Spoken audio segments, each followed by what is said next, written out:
Singularity. Lord of the Mysteries Chapter 41-60. Tarot Club First Meeting. It was still June 28, 1349 of the 5th epoch. As morning arrived and Klein had cleaned up his room, he was sent on a mission to purchase bread by his sister, Melissa, who made sure to lecture him about getting the proper bread and not getting too much as though she was his mother. After a while of contemplating while walking, Max found the bread and returned after purchasing enough of it for a price cheaper than usual due to some political safeguards built for common folk like them. However, on the way, he decided to get his past, present and future divined, so went into a divination room for it. Using the tarot cards invented by Emperor Marcel Gustav, the fortune teller opened the present card, which was the Fool. The other two cards about the past and future were left unturned, as it turned out that the fortune teller was actually the animal trainer impersonating the real fortune teller. As it turned out, the free service he was getting was fake, and the real service took the money, so Klein left and returned to his home, where he placed the bread in 4 locations in a circle around him and began to chant in a low whisper while taking 4 steps in a counterclockwise square. Blessings stem from the immortal Lord of Heaven and Earth. Blessings stem from the Sky Lord of Heaven and Earth. Blessings stem from the exalted Thirk of Heaven and Earth. Blessings stem from the celestial worthy of Heaven and Earth. This is also translated differently by different people. Many remove the blessings stem from the and just throw in a for blessings at the end. Personally, the first time I read it, it was the latter, but the version I am currently reading has it like this, so sorry for that. As Klein returned, nothing happened for a while, before he heard a low whisper nest to his ears. This slowly turned into maddening ravings from all around him, causing a new mind-splitting headache. He felt his entire body become tighter and tighter, and just as he could not bear it any longer, the murmurings faded away and his surroundings became quiet. Opening his eyes, he noticed that he was in an area filled with gray fog. The fog flowed like water and was dotted with lots of crimson stars. Some were enormous, while others were tiny. Unconsciously he moved to reach out to one of the stars. While things were playing out exactly as they were supposed to, Max calmly sat at a wooden bend, in the middle of a park. He held an ancient-looking pen, and glancing at the time, injected an incredibly small amount of his spirituality into it. Once this was done, and it did not explode like the other objects which contained a trace of the Saphira Castle, Max grinned. He had tried this experiment with multiple items, but the only one that did not explode upon contact with his spirituality was this pen. And thankfully it acted in just the same way as before. With this done, Max could not thoroughly feel the inside of the pen as though it was his own body, and with that, he pulled a faint trace of the amalgamation of all from his mind and threw it into the pen, giving him some control of it. But this was only for a very limited period of time, so he quickly closed his eyes and commanded the red star signifying this pen to move rapidly towards Klein, who was currently stumbling backwards after touching a star and causing an adverse reaction. His control was squashed out by the power of the Saphira Castle in but an instant. Still, he had accomplished his goal as his star was already moving incredibly fast and was just about to touch Klein. Looking down, Max noticed that the pen suddenly glowed with a crimson light that shrouded his vision completely. Back in Backland, the capital of the Leon Kingdom, a similar scene occurred with a young girl whom Max was quite familiar with, the young Ms. Audrey Hall. In the Sonia Sea, on a 3-masted sailboat that looked like a relic of the past, a similar scene occurred with Alger Wilson, the Beander from the Church of Storms. In the fog of the gray mist, Audrey Hall regained her sight. She started recognizing the situation in a state of horror and confusion when she noticed the blurry image of a man on the opposite side of her, doing the same as well. To her left, there was another man, much younger than the first, just calmly staring at everything without much of a reaction. Immediately after, the 3 of them discovered another mysterious person, standing not far from them, was shrouded in a gray mist. The mysterious person was none other than Klein. He was simply dumbfounded at the unfolding situation that had cascaded out of control. "Sir, where is this? What are you planning on doing?" Audrey and Alger asked in unison after collecting themselves. "Where am I? What do I plan to do? I would like to know that as well," Klein thought to himself. While calming down, Max calmly observed the situation and knew exactly why Klein was silent. He recalled the meetings of the Tarot Club incredibly vividly compared to the rest of the novel. He found the Tarot Club to be almost half the fun of the novel, which was saying a lot for a novel that had such an exciting, mysterious and downright horror-inducing plot. The interactions between the members of the Tarot Club were what he often looked forward to, not just during the slightly monotonous chapters, but even the most thrill-inducing ones. It was just too good. A few seconds of agonizing silence later, Klein chuckled, causing the two rather tense individuals to focus on his words. With a low but now heavy tone, he calmly spoke as though he was replying to the polite greetings from the visitors. An attempt. Although neither Audrey nor Alger showed too much emotion, Max knew almost exactly what they were feeling.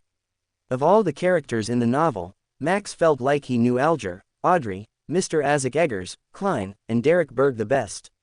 There were also others, but these were the people whom he recalled the most. After all, it was not like he obsessively reread the novel multiple times over and recalled every single detail of it. Taking in a deep breath to calm her emotions, Audrey put on an impeccably courteous smile. "Sir, is the attempt over? Might you permit our return?" Max observed Klein looking at Ms. Audrey, before turning to him, and then finally to Alger. It was as though he was seeing them down to their core, but Max knew that Klein was just trying to understand the situation himself and come up with an answer that matched the persona he had decided to impersonate. "Of course, if you make a formal request, you can return right this very moment." Hearing this, Audrey sighed in relief but still asked in an anxious, anticipative and tempted manner. "This is a wonderful experience. Yes, I have always been hoping that something like this would happen. I mean, I like mysteries and supernatural miracles. No, my point is, what I mean is that, so, what can I do to become a Beander?" With just a few words from Klein, Max observed that young Ms. Audrey had already forgotten all her fears and horrors. Max also saw that Klein remained silent, and he knew that he must be celebrating at the pertinent question that Ms. Audrey had asked, since it was likely something he also wanted to know. A moment later, the gray mist began churning, shocking two of the three visitors. Max remained unmoved, but still lifted an eyebrow to act surprised. In an instant, towering pillars appeared around them, with a dome forming above which encapsulated all four people present. Directly under the dome, a long bronze table appeared with 10 high-backed chairs on either side in a symmetrical arrangement. Audrey and Alger sat face to face right next to the seat of honor, while Max was seated beside Ms. Audrey, one seat further from Klein. Klein extended his right hand to caress the edge of the bronze table while maintaining his unperturbed expression. Alger examined the surroundings, and after a few seconds of silence, he suddenly opened his mouth and answered Audrey's question in place of Klein. "Are you in Leon? If you want to become a Beander, join the churches of either the Evernight, Goddess, the Lord of Storms, or the God of Steam and Machinery. The vast majority of us will not meet a Beander our entire lives. This has caused churches, and even some clergies within some of the biggest churches, to suspect the same. While this is the case, I am certain to tell you that Beanders still exist in courts, tribunals, and execution agencies. They are still fighting against the dangers that grow in the dark, only that the numbers are much fewer as compared to before, and during the early days of the Iron Age. Not necessarily, but they are indeed the safest routes." Max nodded to Alger, who instead gave a skeptical look towards Max. "Well, I do not want to hear anything from you, Mr. Batman of this world," Max mocked in his mind but did not react and instead only nodded to Alger. Audrey silently let Alger finish and heard Max's opinion before sighing. "Misters, I know all about what you just said, even know more than that, including the Nighthawks, the mandated punishers, and the machinery hivemind, but I do not wish to lose my freedom." Alger gave a low-sounding laugh and said vaguely, "You can't become a Beander without sacrifices. If you don't consider joining the churches and accepting their given challenges, you can only seek the royal families at the funeral bills with family histories of more than 1,000 years. If not, you can rely on your luck to search for clandestine evil organizations." Audrey visibly puffed her cheeks but quickly collected herself after looking around and noticing no one had noticed her behavior. "Are there no other solutions?" Max waited for around 20 seconds before speaking in a soothing voice. "Well, since we are all here, I am sure someone has some Beander potion formulae. Especially this mister who already belongs to a church.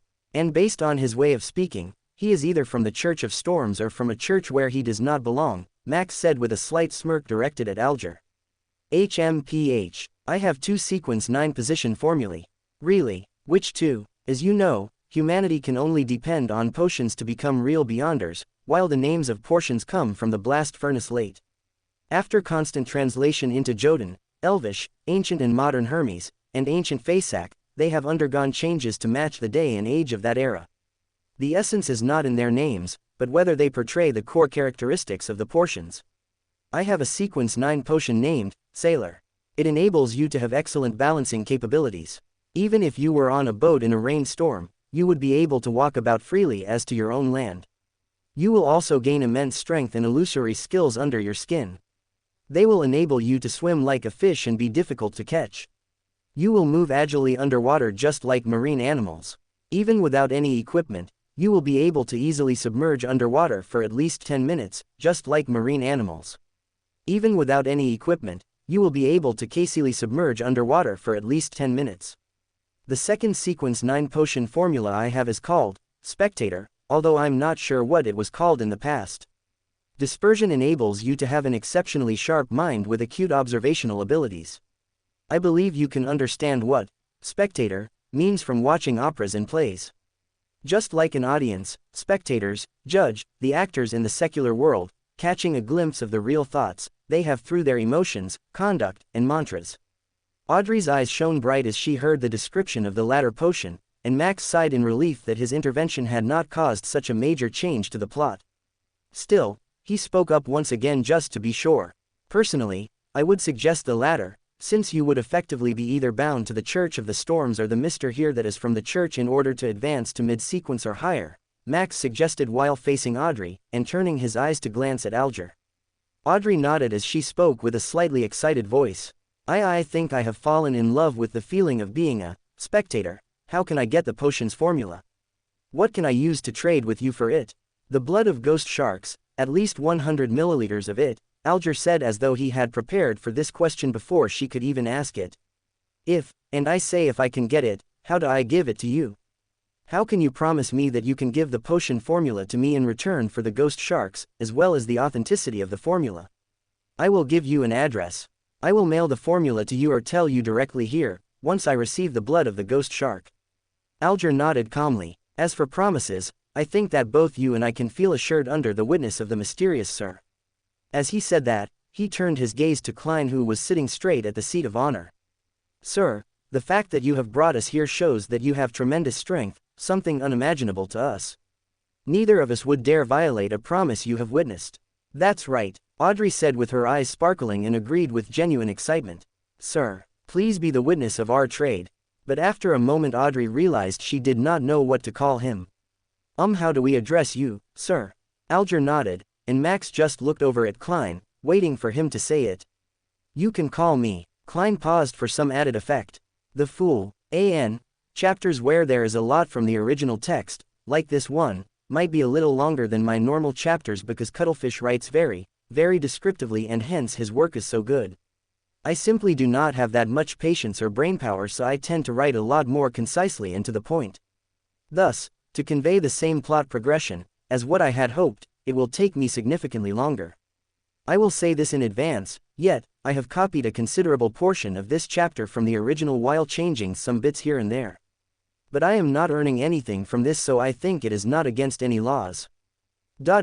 Anyway, there was no way for me to recreate the Tarot Club meetings from scratch without losing that spark that lay within Cuttlefish's work. I hope you guys don't mind that the Tarot Club chapters, at least the first few of them until Max begins to heavily influence things, will be rather similar if not downright copied from the original text, since I admit I am not as good of a writer as Cuttlefish, and cannot make these chapters as great as he made them. Anyways, for those who have read this note, thank you for reading. Don't worry, I will exclude this from the word count below. Bye, Honorable Mr. Fool, please permit me to take the liberty to request you to be the witness to our exchange. Not a problem, Klein said, trying his best to maintain his persona of the Fool. This is our honor, Mr. Fool. Alger stood up and bent his back slightly to the Fool with his right hand on his chest. Continue, both of you, Klein said as he lowered his right palm to them. Alger nodded and sat down again. He looked at Audrey and spoke. If you can obtain the blood of a ghost shark, get someone to send it to the Warriors and Sea Bar at the Pelican Street, in the White Rose Borough of the Pritz Harbor. Tell the owner William that it is what that the captain wants. After I confirm the receipt of the item, would you prefer me to send the potion formula to an address or share it with you right here? Audrey thought for a few seconds and revealed her smile. I would prefer the more confidential option, which is to disclose it right here, although it will be a test of my memory. Mr. Fool, would you mind having a few more attempts like this? Alger had been listening calmly until he was also tempted by the suggestion, and he quickly followed up. Mr. Fool, don't you find such meetings very interesting? Although your strength exceeds our imagination, there will always fields in the world that you don't understand or don't excel in. While the lady sitting opposite me is obviously someone of noble origin, I do have my own experiences, insights, channels, and resources. Even the fellow beside her is at the very least in the know about Beyonders and has astute observation skills. In the future, it might be possible for us to help you accomplish insignificant things that may be inconvenient for you. A lady of noble origin, are my actions and accents so obvious? Audrey's mouth was half open and she froze for a moment, but she quickly recovered and nodded without hesitation. Mr. Fool, I believe that this is a great proposal. If the meetings becomes regular, you can leave inconvenient things to us. Of course, they will need to be within our capabilities. Klein stretched out his right hand again and tapped the edge of the long table with his fingers. As the initiation and dissolution of the meetings were within his control, even if any problems were exposed, they could be contained quickly. Taking into account that the benefits clearly outweighed the disadvantages, Klein made the call swiftly. His tapping motion ceased and he smiled at the two pairs of expectant and envious eyes. I am a person who appreciates fair and equal exchanges. I will not ask you to help unconditionally. Every Monday at 3 in the afternoon, try your best to be alone.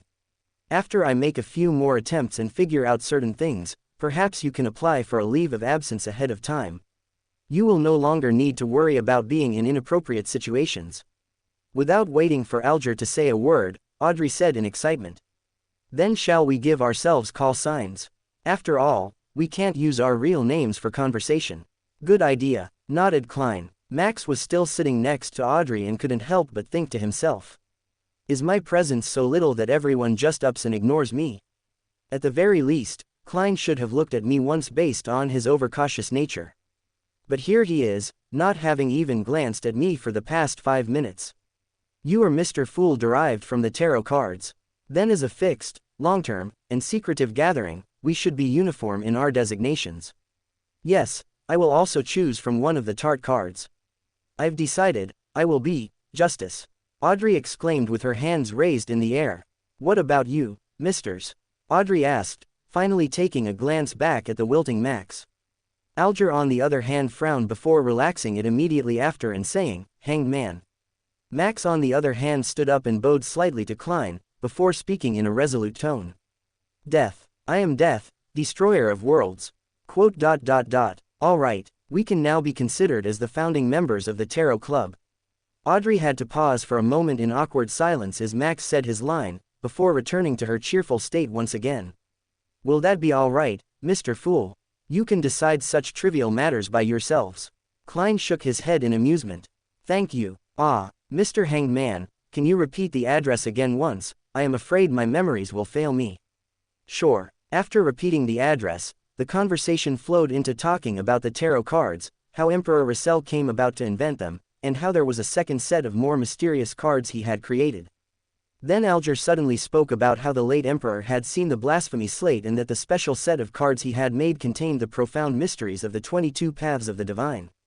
Suddenly, Max felt that Klein was growing weaker and he quickly sent everyone, including Max, back to their original locations in the real world.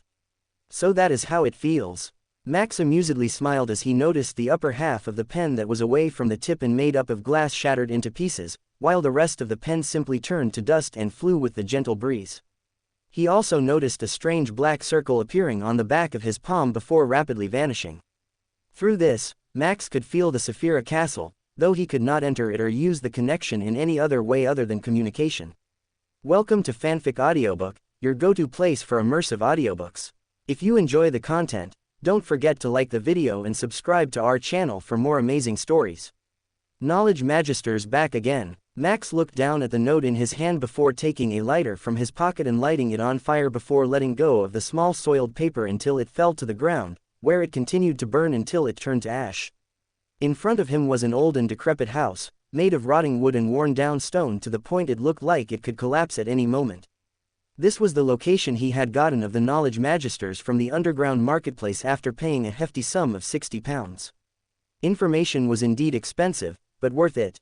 After all, these people would have already investigated their leader's disappearance and would have likely searched for him and collected a lot of clues. Since they had remained in Tingen all this while, they should have a lot more information that would be useful to Max compared to just directly buying such information from no-so-secure sources or searching for clues himself. He pulled out his Beander sword just in case, while holding a few bullets in his other hand to use as a scatter shot for attacking a wider range of people, to either kill them, incapacitate them, or slow them down enough for his escape. The knowledge magisters were real Beyonders after all, and one can never be too careful around them. Take the King of Angels he had just recently encountered. If Max did not have his Unity Sephiroth, the amalgamation of all, the angel would have taken control of his mind and scoured it for everything, not just gaining deep knowledge about the history of this Earth, and Samuel's original Earth from where he was taken, but also of the future of this world. Plus, he would have more than likely killed him instantly. In fact, Max was sure that the angel was keeping a close eye on him while he stayed in Tingen, something he could not avoid.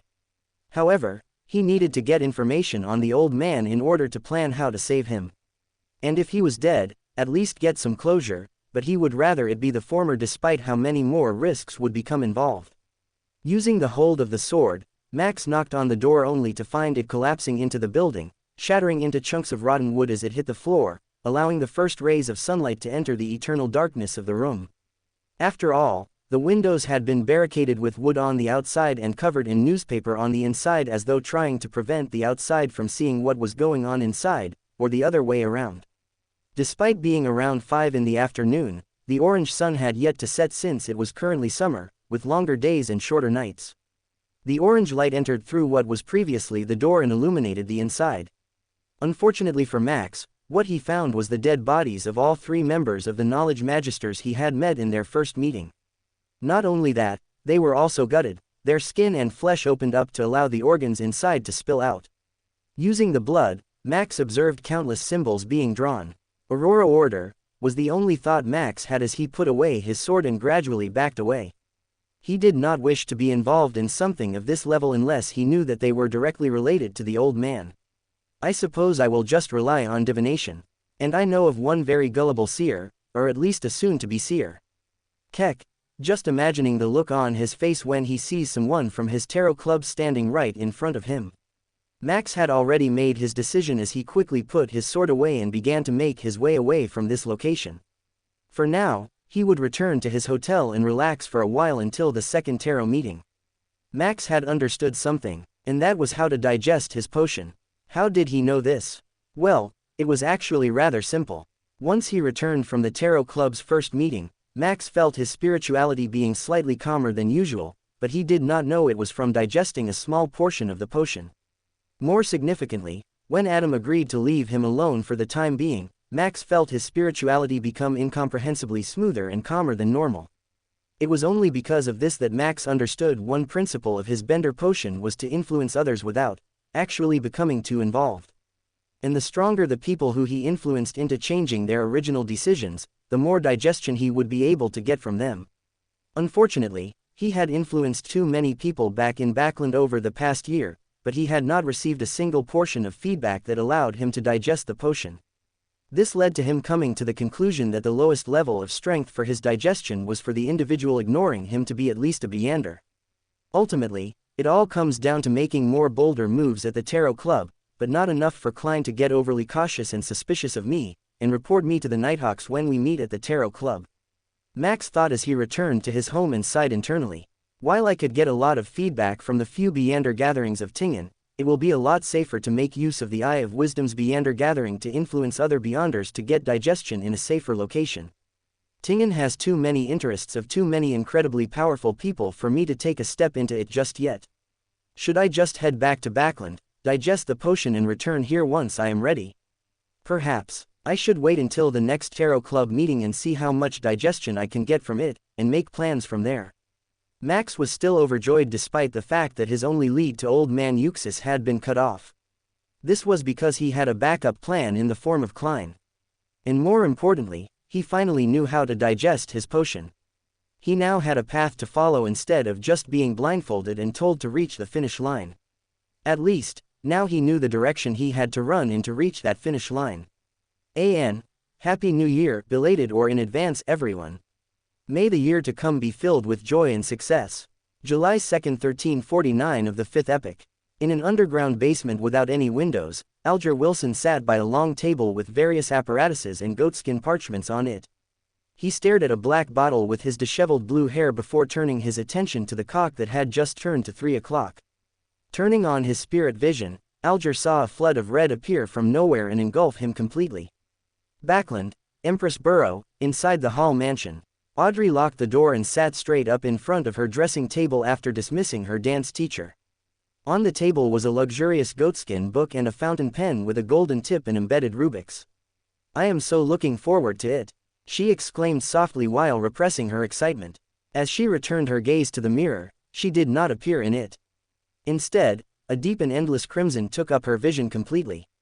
Tingen. Max lay on his coarse bed as he prepared for the upcoming Tarot Club meeting that would decide whether he would stay in Tingen or move back to Backland to influence Beyonders. If only Samuel knew how to speak Mandarin. Max sighed to himself at his inability to digest his potion by creating fake diary pages. As the clock struck 3, a red glow engulfed him as Max observed through his spirit vision. Above the gray fog stood a majestic divine hall that looked like a giant's residence. Dark red colors bloomed on both sides of the bronze table, surging like a fountain before pattering down. 3 blurry figures appeared in the same spots as before. Audrey, with her soft blonde hair, and tall and slim build, instinctively looked at Klein. "Good afternoon, Mr. Fool," she shouted in a cheery voice. Following that, she turned to the blue-haired burly man Alger, and continued with the same tone. "Good afternoon, Mr. Hanged Man." Finally, she turned to Max, who looked slightly like a typical villain. He had a scar on his right eye, which could not take away from his blood-red eyes, that were hidden behind silver hair. His build was toned, but not burly like Alger's. "Good afternoon, Mr. Death." Klein smiled and responded in a mysterious tone. "Good afternoon, Ms. Justice." Max saw Klein tap his glabella twice, and glance around at all 3 of them one at a time. Meaning he should currently be observing how auras look to his spirit vision. Audrey had been like a normal human, but Alger's innermost part held his Beyonder power and was thus the same color as the sea. Perhaps, Max's own color might as well just be pure and endless black. "Mr. Hanged Man, did you receive the box of ghost shark blood?" "Thank you very much, it perfectly met my expectations. I never expected you to send it to me so quickly." Audrey smiled humbly. Although she was happy with the result, she had taken the blood from her family's vault. Despite the inventory only stating a bodic and not how much, it could still be discovered. Yet, she was not too concerned with this matter since even if she was exposed, her parents were unlikely to pursue the matter much further. "According to our agreement, I will tell you the formula to the potion spectator. Low-sequence potions are very easy to concoct. Just following the steps provided and it should be ready. But remember that smaller quantities would be fine, but larger quantities of anything would lead to major problems like losing control or worse. Do you understand?" "Yes, Mr. Fool." Alger turned to Klein and asked respectfully, "Is there a way to have a private conversation with Ms. Justice? After all, she was the only one who has paid the price for this." This left both Klein and Audrey at a loss for words, while Max's mouth couldn't help but twitch. Kissen took a moment to gather himself before nodded and waving his hand. The gray fog surrounded both Alger and Audrey, and Max could no longer hear them, nor could they hear or see Max. Spectator. Sequence 9 potion. 80 milliliters of pure water. 5 drops of autumn crocus essence. 13 grams of cow teeth bacchanal powder. 7 petals of elf flowers. A mature manhell fish's eyeball. Add 35 milliliters of goat horned black fish blood. The final 2 items are the main ingredients. They are extraordinary creatures from the sea, so you have to be careful.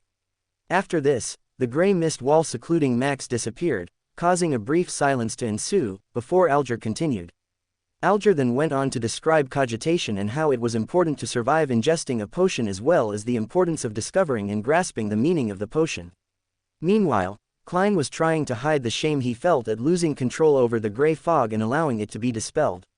Now, he could not put it back as it would mean that he had made a mistake, and an esteemed person like the Fool would definitely not do that. It was now that Klein would have normally intervened. However, Max was faster and spoke up. Mr. Hanged Man, it appears you are not that well regarded in your church. Either ways, let me give you a hint, free of charge. This caused Alger to halt in his rebuttal at Max's blatant insult. Ms. Justice, this will also be important to you, so do listen.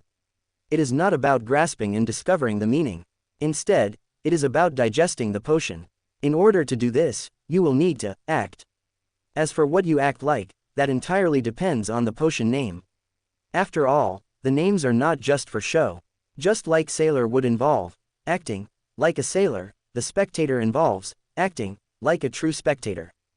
The method by which you go about acting is different for each individual, but you must find the truth behind the name of the potion in order to act properly. This will greatly speed up the time it takes to fully digest the potion. Of course, it is only told to the higher-ups of the church, and those trusted completely by them. Based on my observations, Mr. Fool was just about to correct you on this misunderstanding as well. Max said with a clearly disdainful smirk at Alger. Oh, and by the way, I already knew the potion formula for spectator. Pure water, autumn crocus essence, cow teeth, should I go on? Keck, Mr. Hanged Man, you think too highly of yourself. And you, Ms. Justice, you are too quick to believe in those around you. Although this potion formula is the correct one and Mr. Hanged Man does not bear any ill will to you for the moment, how do you think that may change in the future?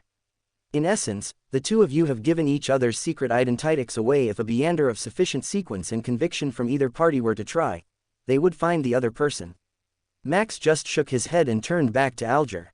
Still, Mr. Hanged Man, you should be careful. The gods may be tolerant, but they are not blind. It's best if you do not think too much about this meeting back in the real world. Even thoughts are not safe from the real powerhouses of the world. With that, Max adjusted his scatting posture to a more comfortable one and returned to the mute silence that he had maintained from the beginning. Internally, he was smirking as he had achieved a lot, but then recalled that he had basically taken away the part of Russell's diary repeatable quest from the two players. Ah, but Mr. Fool does everything with equal exchange. So, there must have been something in mind, right, Mr. Fool? Some tasks that Mr. Hanged Man and Ms. Justice can do to repay for such advice. Maybe even I can complete this task in return for something I might need. The Fool simply stoked his chin while trying to act mysterious before nodded. Collect Russell Gustav's secret diary on my behalf, even if it is only a single page. Diary, that is a dairy. Alger couldn't help but frown. At this moment, Max decided to speak up once again. I once read a book which depicted the item that the still-alive Emperor Russell left behind to be a diary. Max nodded to Alger's odd question. Klein almost immediately turned his attention to Max, who just smirked internally. Alger also froze on the spot while Audrey took a second longer to realize what Max had just said. She couldn't help but ask, "What do you mean by still alive, Mr. Death?" "Well, that will cost you." "How much?" Alger said in a flustered tone. This was incredibly important information and he could not miss out on the opportunity to gain it. Considering it was something as significant as the Emperor still being alive, he needed to get it. Young Ms. Justice also nodded. "Well, I could use some items. They are not any Beander items, but they are a lot of items and it is a chore to hunt for them on my own. Considering my organization cannot move around too freely at the moment, I would like to commission both Mr. Hanged Man and young Ms. Justice, and if Mr. Fool has any free followers, to source these items for me. Of course, I will be willing to pay the market price for the items you bring. So, in all, I am giving you the information for you to search and locate items for me. Will that be all right?" "Sure." Alger nodded the moment he heard the fact that Mr. Death was going to be handling the money separately. But it will be hard for me to recall all the items you want as well as my potion formula." "No problem. Your memory will improve once you become a Beander, especially a spectator. For now, just remember 2 items and try to get them. Remember, this will be a long-term mission. In essence, I just want you and your people to keep a lookout for these items and buy them if possible when they appear. Also, Mr. Fool, is it all right to keep a permanent board in this castle where people like me can write down things we want and others can read up on it whenever possible during meetings, to refresh their memory instead of me having to repeat all items continuously? Cache time." Klein paused for a moment before waving his hand, and a piece of yellowish-brown goatskin and fountain pen appeared in front of Max, who had just begun writing wordlessly. He imagined the items in his mind and his hand moved on its own to write it down. He quickly wrote down all the ingredients for all his sequences from sequence 7 Fool's End to sequence 0 Singularity. Of course, he completely jumbled them up, added another 20 random items, and increased the amounts of many of the items, to prevent anyone from coming up with the correct formula for his pathways. In essence, he would no longer have to hunt for them on his own, as he had others to do it for him. After writing 3 pages of ingredients, Max finally stopped and placed them at the center of the table, between Alger and Audrey, and returned to his comfortable position before telling his information. Emperor Russell is not dead in the simplest definition of the term. As all Beyonders should know, that knowledge is not only power, but it also corrupts and is the downfall of even the greatest beings. Similarly, Emperor Russell also became a bit too curious about the knowledge he should not have had, so he ultimately ended up in a half-alive and half-dead state. I do not know where he is or how to find him, but I can personally guarantee that he most definitely is alive, and will be till at least the year 1352 of the 5th epoch. Max stopped speaking for a moment before his words finally settled into the minds of the 3 others before changing the topic. Anyways, Mr. Fool, I will do my best to collect the diary pages of Emperor Russell, no matter how small they are. Alger also recovered from his shock at the revelation and nodded to Mr. Fool. He then turned to the still slightly stunned Ms. Justice and began to explain to her the important aspects of being a Beyonder and being a spectator that she must keep in mind. Klein on the other hand ignored most of this as his mind buzzed with questions, not one that he had an answer to, and not one that he could directly ask Mr. Death. Although he could clearly see Death's real appearance, he did not know who he was and could not break his persona as the Fool. If only I had a Smurf account. Klein ruminated. It seems like there is nothing else. Alger sighed after his long monologue. Perhaps we can have a casual chat. We can talk about things happening around us. Perhaps it is something very normal to you, but in the ears of others it may be very important. Sure. Klein put his impressive mental recovery skills on display as he nodded slightly to Alger's suggestion. Then shall we begin with you, Mr. Hanged Man? The infamous pirate who calls himself Lieutenant General Doevil has begun his voyage to explore the Castern end of the Sonia Ska again. Oh, the owner of the Black Tulip? Audrey asked after some thought. Yes, Alger replied with a nod. According to what I know, the secret order has lost an Antigonus family notebook, Klein said offhandedly. An Antigonus family notebook? Alger questioned with a smirk. I am really curious how the Church of the Evernight Goddess will react to this if they ever learn of it. Why are you curious? Audrey asked all of a sudden, unable to hide her confusion and curiosity. Well, the Antigonus family was destroyed by the Church of Evernight after all. Alright, my turn. Audrey began with a bunch of irrelevant information about her daily life before realizing her fault and bringing up an interesting topic.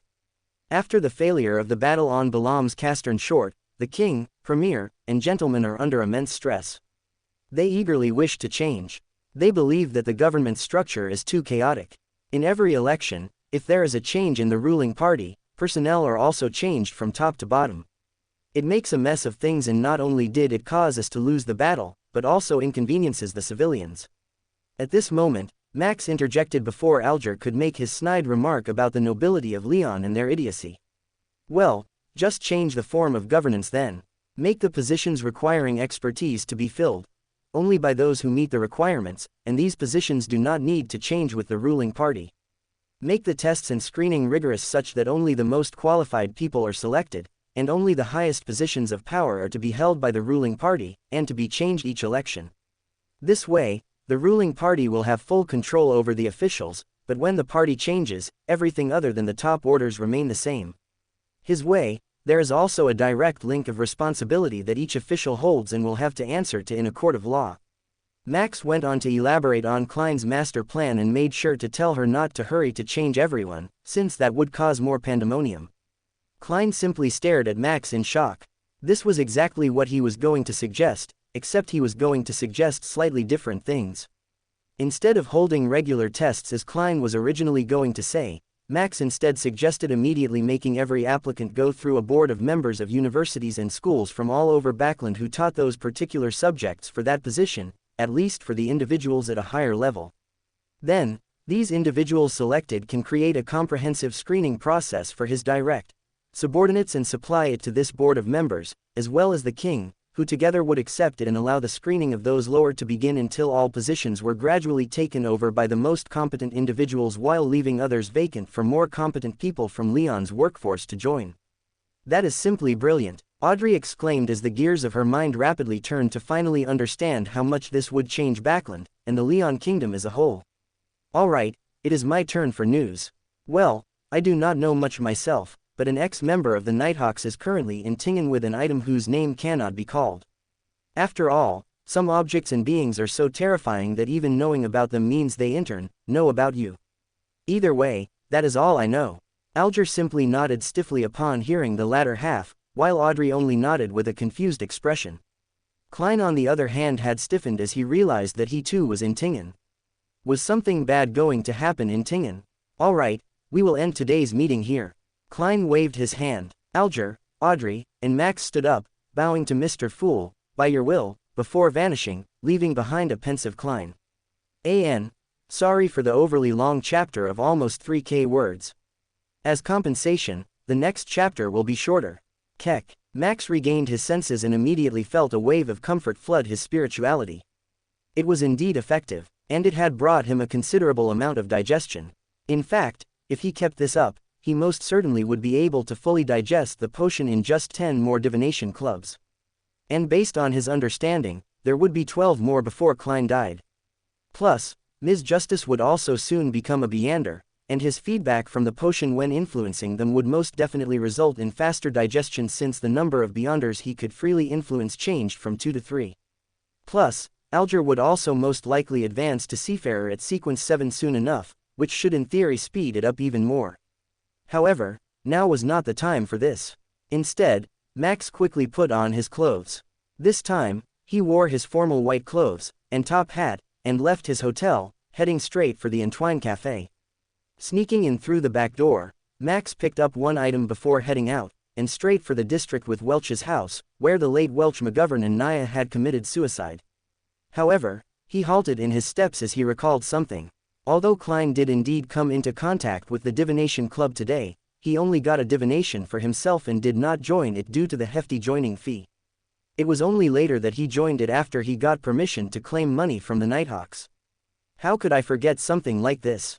Max exclaimed. However, he quickly made up his mind and continued his footsteps.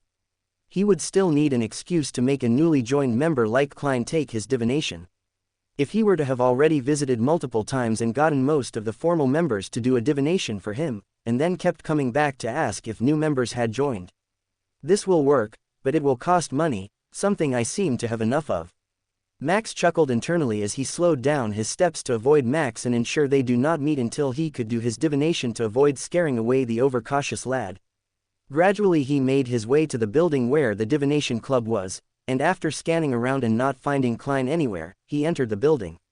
Luckily, Klein had already passed by and got his own divination done while Max had entered Café Entwine and walked rather leisurely all the way here instead of taking a carriage. As soon as Max entered, a woman with coiled brown hair sized him up before speaking with a genuine smile. "Sir, do you wish for your fortune to be told, or do you wish to join our club?" "I want my fortune to be told," Max replied with a smile of his own. "Well, it is a Monday afternoon, so most of our members are busy at work. We only have 5 members here today." As she introduced the people, she pulled out an album with photographs and names along with brief descriptions on it, while motioning Max to settle down on one of the sofas. Max kept his smile before nodding. "I'll take them all, one at a time of course. Starting with the most expensive and working my way down." The woman froze for a second before nodding with a sweet smile as she stood up and beckoned Max to follow her. They walked by a corridor leading to an open meeting room that had tables, newspapers, magazines, paper cards, and coffee, everything one needed for a relaxing afternoon. The receptionist sped up a bit and entered the room before shouting. "Mr. Hanas Vincent, someone wishes for your divination." Sure, I'll be taking my room," the voice said as the receptionist just nodded and stepped backwards. Max saw a middle-aged man with rather obvious dark circles stepping through the door. His brown hair was thick and hard. Each strand stood firmly like a porcupine's spikes. Apart from that, there was nothing unique about him. This was the Hanas Vincent who had set everything in motion after all, starting all the way back to selling the Antigonus notebook to Welch McGovern. Max just put on a smile as he nodded and had the man divine his past, present and future using the tarot cards. Surprisingly, the way she interpreted the cards was indeed similar to the actual situation, but nothing too extreme. In the past he got the Wheel of Fortune signifying a drastic change in fate and destiny. For the present, he got a Chariot, signifying moving on from the past and feeling motivated. For the future he got the Fool, meaning embracing new beginnings, expanding one's horizons, and the willingness to take risks guided by intuition. After paying the 4 solely for the divination, Max exited the room and saw that the receptionist was waiting there with a smile. Mr. Hana's Vincent just slipped something to her before heading back to the room he was originally in. Meanwhile, the receptionist's smile grew as she asked, "Should I bring the next member?" "Sure," Max shrugged. After all, he was only doing this as a formality to have an excuse to ask for new members. After all, he did not know of a seer who would help him find the old man without trying to take advantage of him in some way, selling his information to others, or just directly interfering with him by killing him. After finishing his divination with all 5 members, Max left with a frown on his face, acting as though he was not satisfied. He turned to the receptionist just before leaving and said, "I will be back, hopefully, there are others by that time. Me, myself, and death." Max left, and this time, he went to the black market again. But this time around he went to search for someone who was already in the black market. And not too long later, he actually found him. Max approached from behind and patted the young child's head as he said, "Close your eyes, child." Before the kid could react, Mac used his spirituality to dig into Monster's mind, and then let the aura of the amalgamation of all to take effect and suppress the volatile Beander characteristic in his body. Though this would only last for another day or so, it was still enough to cause a visibly shaken reaction from the child.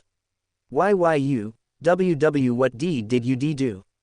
he asked, stuttering his words due to the shock, as tears filled his innocent eyes and he suddenly felt as though something was stuck in his throat, barely allowing him to finish his sentence. He could feel it, more like, he could no longer feel it. He could no longer see the deaths of everything and everyone around him. He could see, normally. He could finally, live normally. "If you want to know, then come with me. I must remind you to make your decision quickly since what I have done is only temporary and will disappear after a day or so." "No wait, I will come with you, mister," the boy yelled as he quickly stood, wiping the tears from his face and rushing to follow behind Max, who had already stood up and began walking away. "Unfortunately, Klein, you will not meet Monster this time around," Max lampooned as he brought the child to a restaurant and made him eat some food. Klein, the person in question, was currently practicing shooting at the Nighthawk's place, before he would return to his house. July 3, 1349 of the 5th epoch. Young Ms. Audrey Hall, also known as Ms. Justice, had just successfully brewed a potion before being called away from a few moments, only for her pet Susie to drink it and successfully become a spectator before Audrey herself, who later brewed a second potion for herself and also advanced to a Beander. In the seas beyond Pritz Harbor, an ancient sailboat was docked at the harbor of an island that was perennially surrounded by storms. Alger had made the decision to patrol the seas by becoming the captain of the Blue Avenger, instead of returning to the church's headquarters and becoming the captain of a mandated Punisher's team, or even a reputable bishop. Alger had successfully advanced to Sequence 7, Seafarer. July 4, 1349 of the 5th epoch. Max was currently teaching a Demisol how to better control his powers. Unfortunately, despite having read the Lord of Mysteries novel, Max had no clue what the potion formula for Sequence 9 of the Wheel of Fortune was. All he could do was ask at the Tarot Club, or approach the Rose School of Thought. Most likely, Klein should be able to get the potion formula sooner or later, and in exchange, Max would just need to find some of Emperor Rassel's diary. Well, he had already asked his business friends back in Backland and already had around 4 pages he had successfully collected from them over the past year, but it was better to use it as payment for something he wanted, rather than leaving an open-ended favor to the fool, who might just throw some random advice he already knew at him as repayment. For the time being thought, Max could continue to sustain injecting a Demisol with the faintest bits of the uncompressed black mist from the amalgamation of all. This would prevent him from suddenly fainting on the spot of bleeding from the eye when he did not want it. In fact, Max also handed him an iron bracelet that might seem rather cheap, but that was only so that no one would steal it off him. It had a drop of the black liquid from his Sephiroth. Being as concentrated as it was, it would gradually give off trace amounts of black mist and should be able to last at least a week before Max needed to replace it. This way, he would be fine even if Max were to somehow end up in deep trouble and unable to reach him fast enough. At least for a week or so. I could have put a solidified piece of black tar inside the bracelet, but it would have either instantly shattered the bracelet, or become a beacon signal for some angel or god to locate me. Max mused inwardly as he continued to teach a demisol about mysticism and beyonders, and how to make proper use of his powers, even if he was forever stuck as a half-monster, a sequence 9 of the Wheel of Fortune pathway. Max knew Klein would join the Divination Club, but he did not intend on searching for him just yet. Instead, he wanted to wait for a few more days until Klein's freakish speed of understanding mysticism allowed him to learn enough methods of divination to actually be useful to him. July 8, 1349 of the 5th epoch. It was a Sunday afternoon, a rather peaceful time in most areas of Tinge. Not for some thought, like the Divination Club where Klein had just recently signed up to. There were a lot more divination members present today, for the sole reason that most of them were freed from their jobs or businesses by this point of the week, and especially at this point in time. Max had already entered, and was chatting away with the receptionist, Angelica, about the situation of the Divination Club. Suddenly, he saw Klein exit to Topaz's room and give the exciting piece of information to the depressed lady in a black veil who had been searching for news about her fiancé. Excited and somewhat afraid, she paid Klein and rushed out of the door, not knowing she had paid a bit extra, but she frankly did not care. Klein was at a slight loss for words, but then smirks and gave the fees owed to the Divination Club, as well as a tip to the receptionist. It was at this moment that Max made his presence known as he cleared his thought. "Ms. Angelica, you did not tell me we had a new member here. And one that seems rather skillful from the performance just now. Ah, Mr. Verstappen, how could I have forgotten? This is Mr. Moretti, he just joined us a few days ago, and is actually really skillful. You should definitely take his help in whatever it is that has been bothering you." Angelica leaned closer to Klein and whispered. He had been coming to our club almost every day and had made every single member make a divination for him, but he seems unsatisfied every time he leaves, yet ends up coming back here. Here is clearly searching for something or someone. Perhaps you could help him. However, Klein just stood on his spot, frozen in utter shock and disbelief. Mr. Death, dead. It was at this moment that Samuel suddenly had a thought. We do no need to kill Klein. What do you mean? Max frowned as he asked internally, though it was more of an internal monologue with another part of himself. Well, firstly, we will need to help Klein become a great old one to get access to the other Sephiroths. But even if we are able to become a great old one after that, we do not need to actually kill him, or harm him in any way. All we need to do is repay the favor we owe to Mother Goddess by preventing him from completely destroying her, despite how hard that would be for Klein to achieve. So, you are saying that since unity did not appear from the true creator, we would not be too closely affected by the law of Beander characteristic convergence. Thus, we have no need to become too involved with the fight between the Great Old Ones and the Outer Gods, who are also at the level of the Great Old Ones. Yeah, Samuel nodded, and Max thought for a bit and found it odd. Why did I want to kill Klein in the first place? What would I gain by doing that?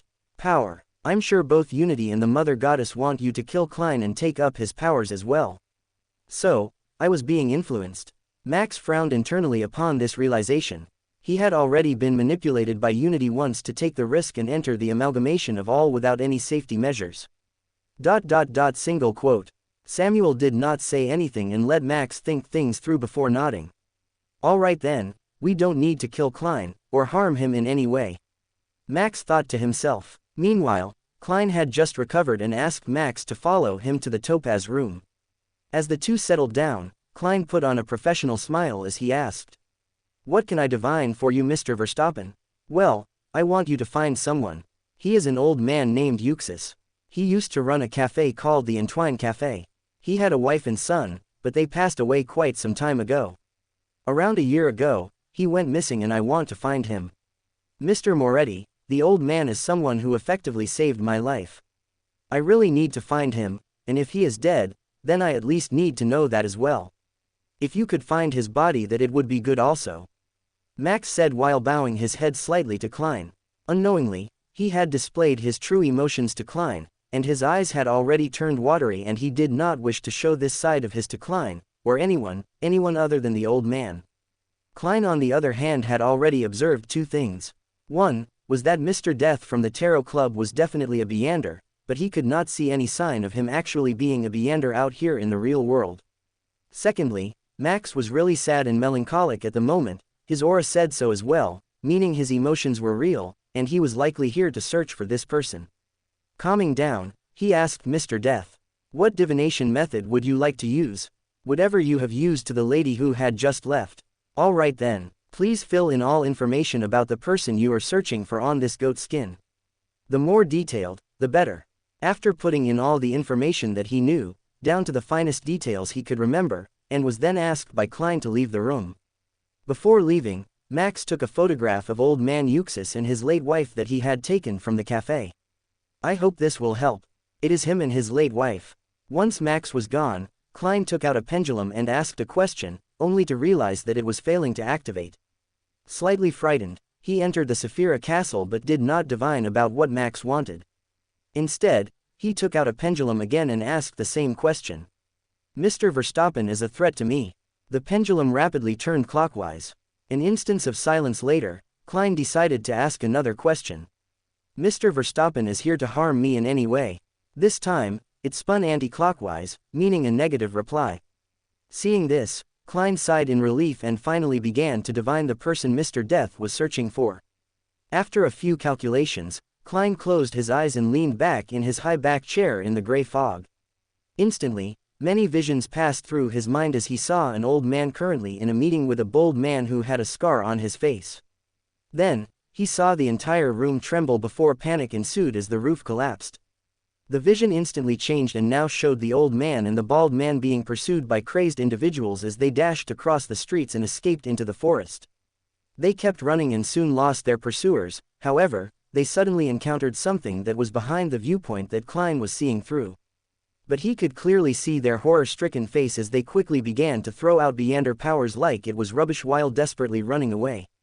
In the process, the old man sacrificed himself and was stabbed using two swords, while the bald man was able to escape due to this. He was currently somewhere in the Daisy Bay. As for the corpse of the old man, when Klein tried to see what happened to it, all he saw was the figure of a man in armor, multiple weapons all around him as a fire seemed to ignite in his eyes. Suddenly, he looked up as though staring right at Klein, and the vision ended right there. Klein opened his eyes and could only sigh. As it turned out, the old man Mr. Death was searching for had already passed away. Gods. Click. Klein exited the topaz room and saw Mr. Death turning to him with an expectant yet resigned gaze. Max knew that it had been so long, and the old man had not tried to contact him in any way or even returned once to his cafe. The conclusion was rather obvious, but there was always the possibility of the old man being captured and tortured for answers, or just stuck in some God-forbidden location. Klein took a deep breath and finally began to speak. "I am sorry, but the old man you are trying to find was, unfortunately, killed in the forests around Tingen. I could not locate his body or the person who killed him. Thank you. But, Mr. Verstappen, do you perhaps know of a bold man with a scar?" Max's downturned expression immediately brightened a bit as he nodded sincerely. "Yes, I know him. He was a very close friend of the old man. If anyone knows who killed him, it should be him. He is alive, right?" "Yes, although the exact location will require more details about him. But for now, all I know is that he is somewhere in Daisy Bay. I can give you his name. That should help. I might be able to find him. But it will be difficult. Finding him without any dates of birth or numbers will be difficult and will require me to search for him using another method. Money is not a problem. Do whatever it takes. Please find him. If possible, find his location in a few months' time as well. His name is..." Max leaned in closer to Klein. His long silver hair fell in front of his scarred face and brushed on Klein's shoulder. "Cedric Negan. Yes, he is related to Duke Negan and Prime Minister Negan. How they are related I do not know." After saying his bit, Max returned to his normal stance and brushed his hair back with his left hand, waiting for Klein to quickly begin his divination. Inside the topaz room, Klein thought to himself, Mr. Death is pretty well connected, and based on his earlier way of speaking, he should be pretty rich. I have indeed struck it rich by dragging him into the Tarot Club. It is just, if only I had a Smurf account. I could much more easily make use of the resources available to me. Klein could feel his heart bleed at the missed opportunities, but put his emotions aside and began the divination. A few minutes later, Klein exited the room once more and gave Max 2 addresses, one rather exact being the current location, and the other just giving a port on an island being the future location. Max nodded and just took out a £1 note and handed it to Klein. He then turned to Angelica and handed her 10 solely. "Thank you, Mr. Klein." Max bowed genuinely at Klein before departing, leaving behind a slightly perplexed Klein and a rather happy Angelica, who turned to Klein to ask him for the payment. "When did I tell Mr. Death my name?" On the other hand, as Max left the street with the Divination Club, he clenched his fists to the point his knuckles turned white and his eyes were bloodshot. His spirituality trembled as though it was undergoing an earthquake as his emotions roiled to extremes.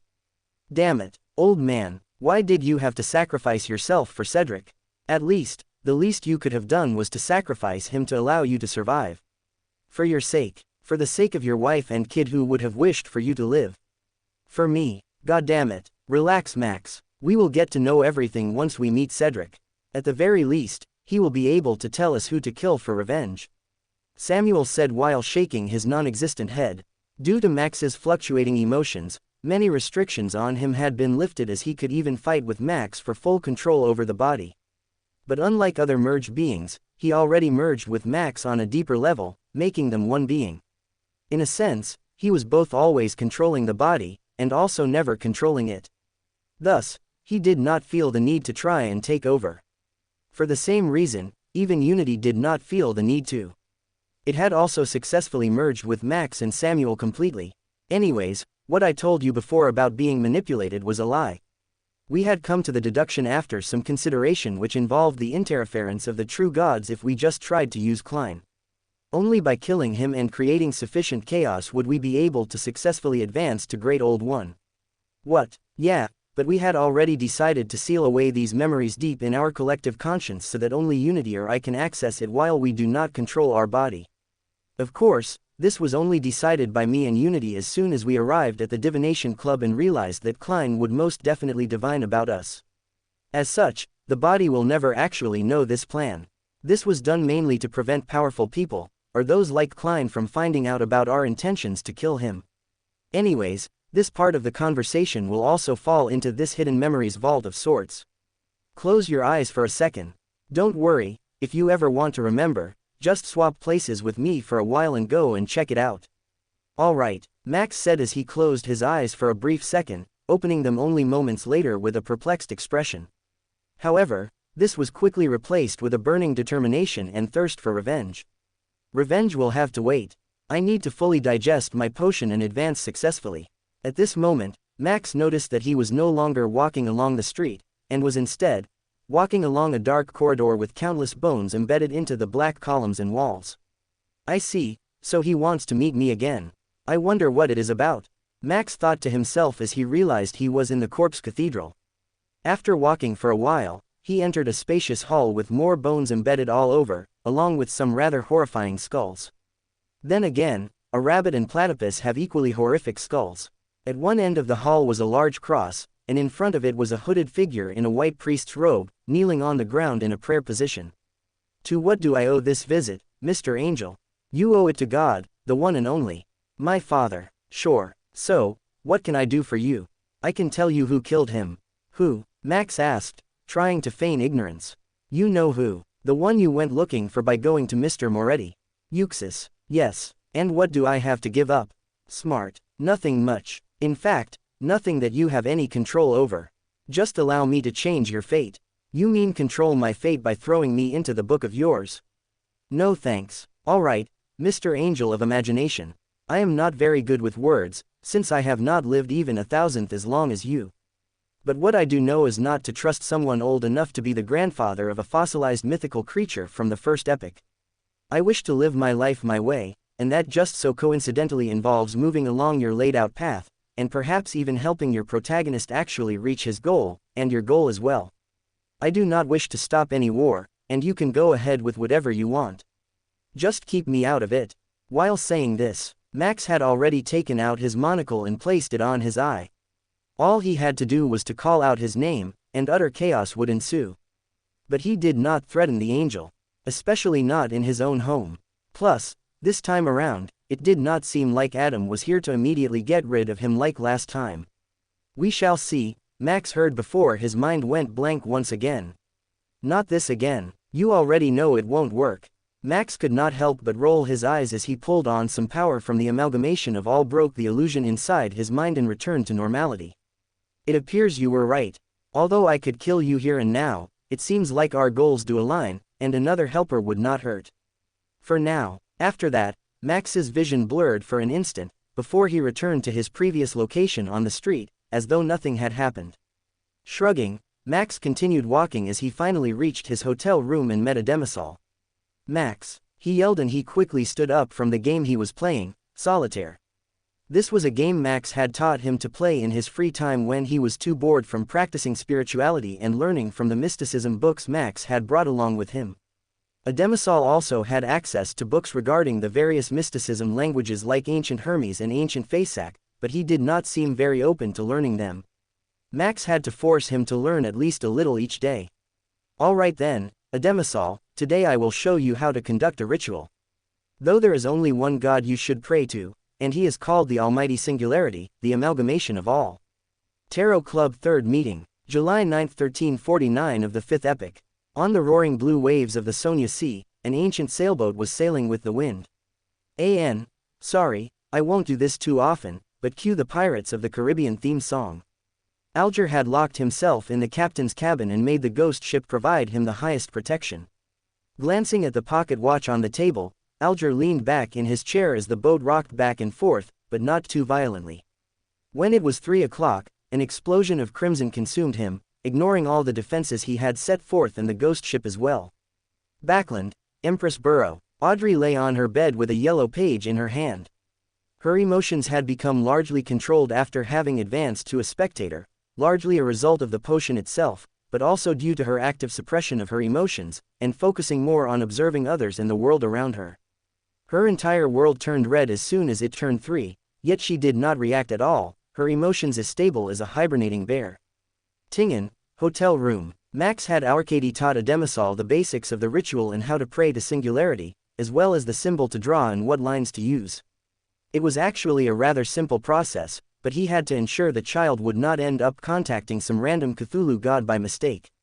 And he especially did not want him teaching this to anyone else unless Max allowed it. Currently, a demisol was taking a well-earned afternoon nap on the bed, while Max leaned back in his chair, smirking as he thought about the spectacle that would be today's tarot club.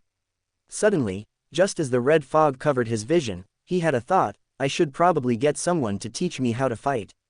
Over the past year or so in Backland, neither did Max have the time to learn close combat or weapon skills with blades or guns, nor did he find the need to, since he was considerably low-key at most functions, and did not make many enemies anywhere, choosing to give up some profits along the way to keep an amicable relationship with almost everybody by not getting too close to anyone.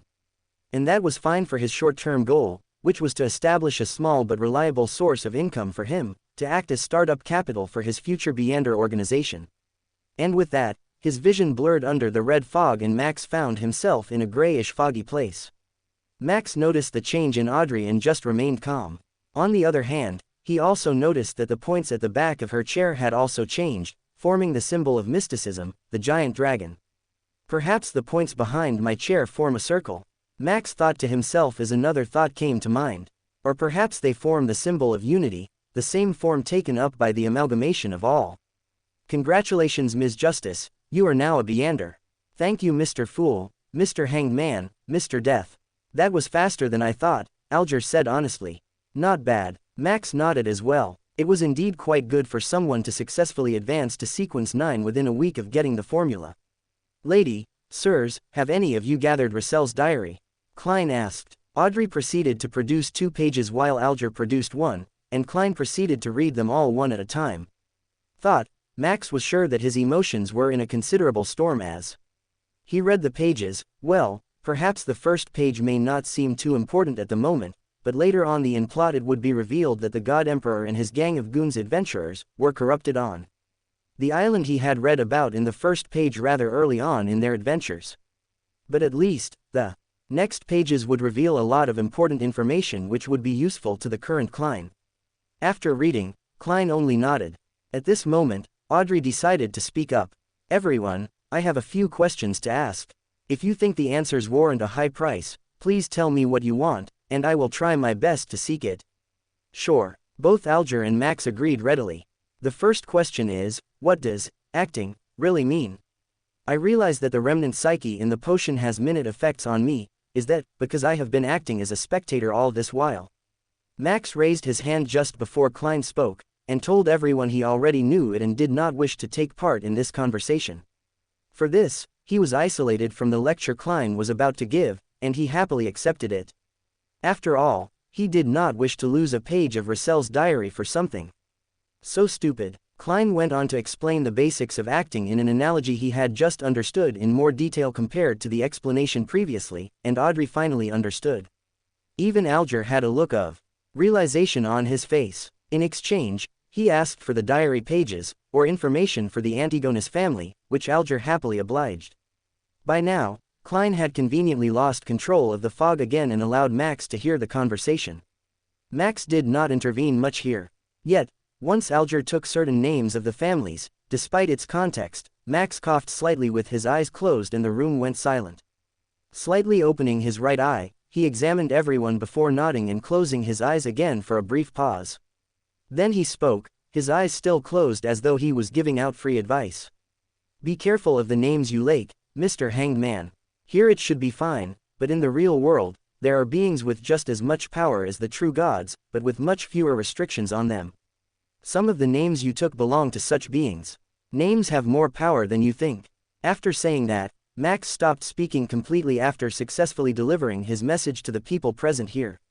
The room fell utterly silent for a while before Alger resumed his discussion, a little worse for the wear after Max's little revelation.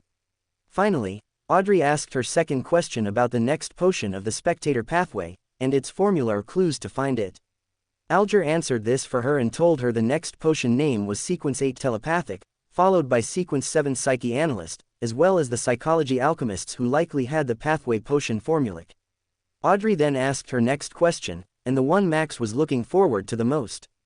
If, and I am saying, if, a normal animal were to drink Sequence 9 potion, what would happen?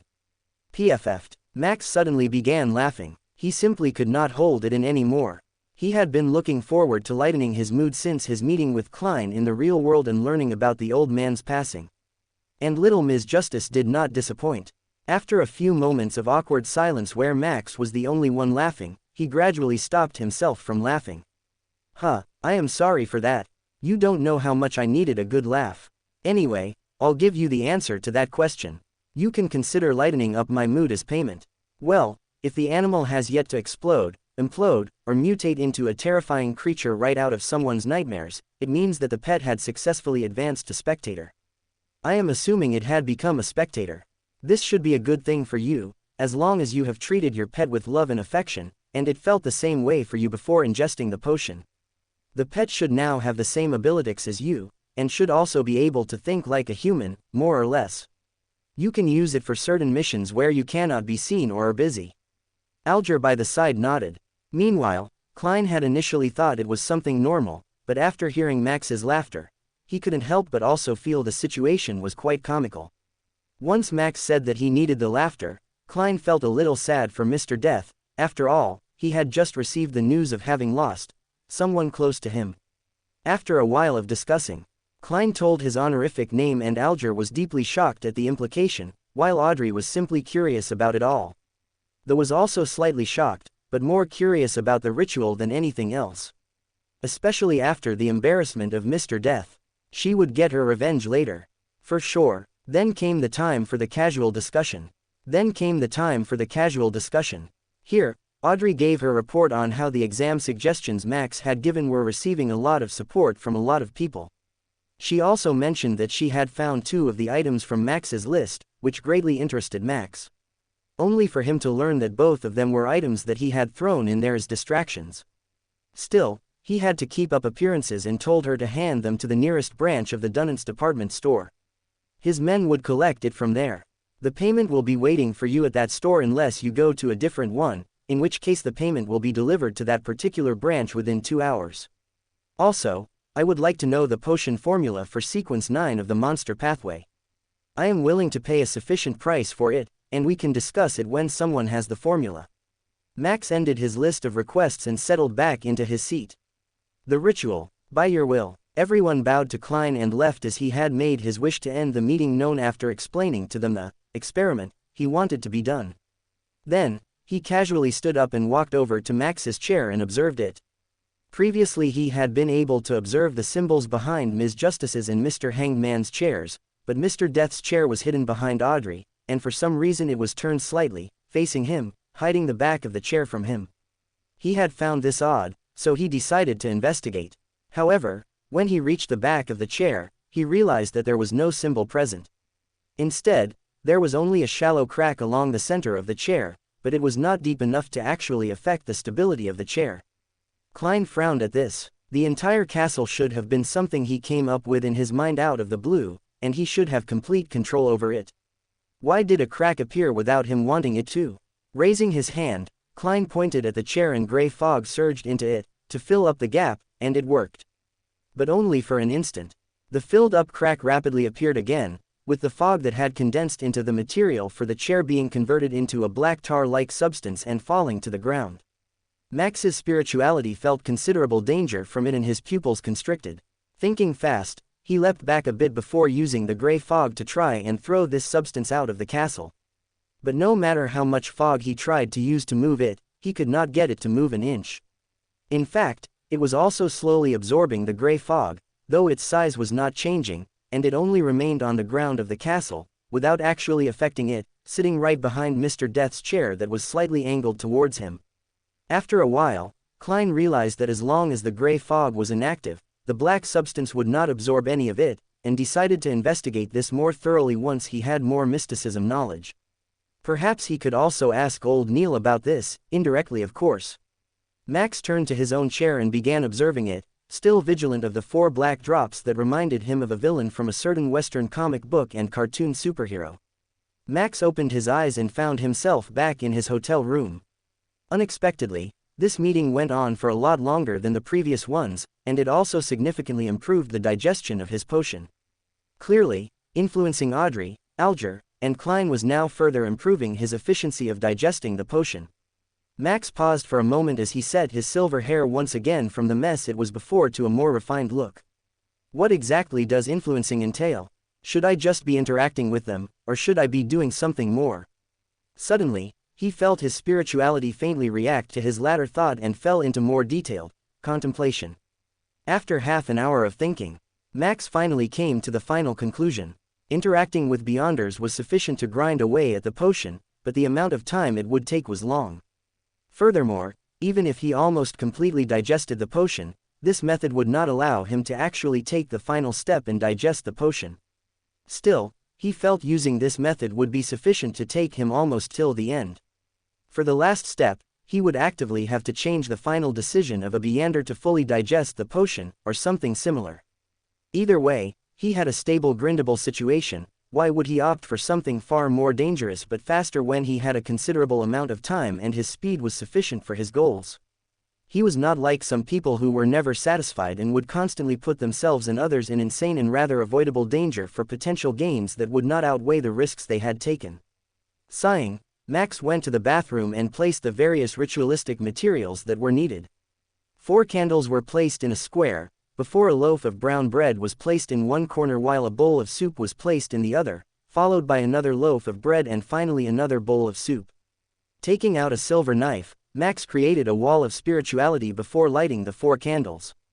After following a few more steps, Max began to chant, "The fool that does not belong to this era. The mysterious ruler above the gray fog. The king of yellow and black who wields good luck. I pray for your help. I pray for..." Max paused there for a moment before shrugging and stopping the entire ritual. He turned his attention to his own reflection in the mirror of the bathroom. His silver hair fell down to his shoulder and had been neatly maintained at that length. Normally, he would keep it tied when he went out. His facial features had matured considerably, to the point he looked like a 19-year-old young man despite only being 16. This was partly due to the potion's effects on his body, and partly due to his own body maturing rapidly as he entered puberty. The scar that ran across his eye had also faded slightly, mainly due to the slight recovery from his transmigration and the potion he had, gradually adjusting his body to its prime. Still, it was quite visible, and together with his blood-red eyes, made most women uncomfortable, and their general conversations were just formalities and rather short unless they were for business.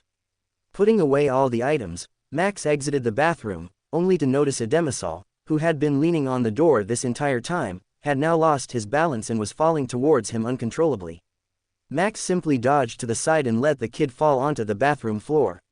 "Since you are awake, let us begin today's lessons." The spirituality wall he had created also muffled most of the words he spoke earlier, so Max was not worried about the kid finding out about the ritual. He must have just seen Max bring over all the items and wondered what Max was doing in there.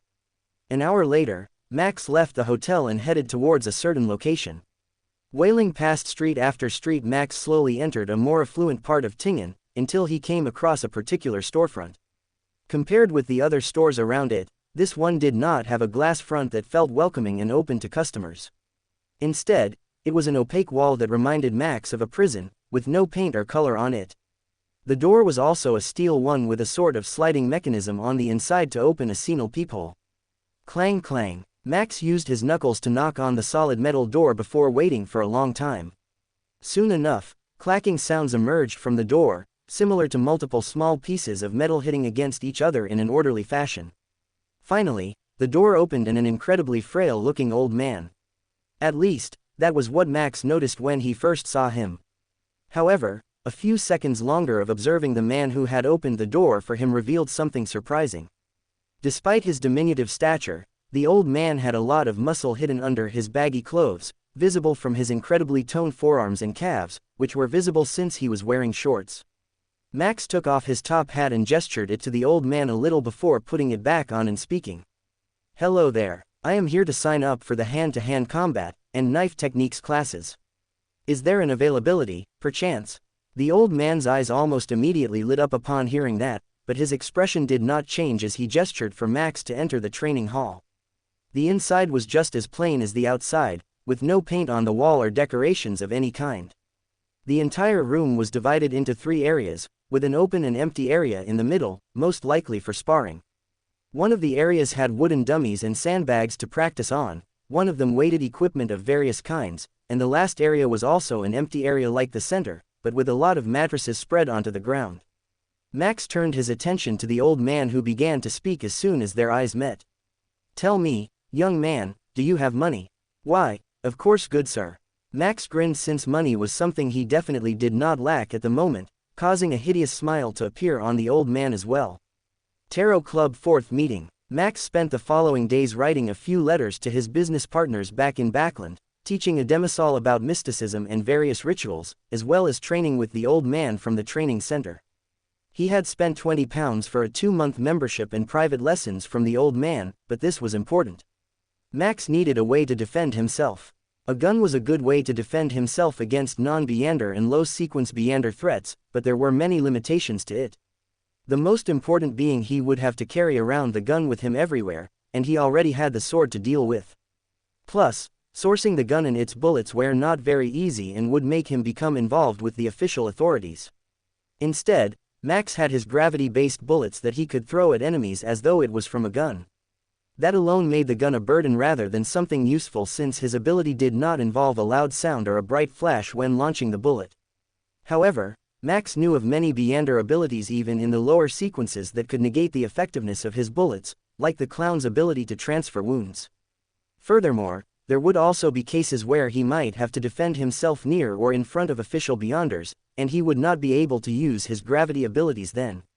As such, Max felt it was better to improve not just his physique, but also learn some hand-to-hand combat, as well as some combat skills involving knives.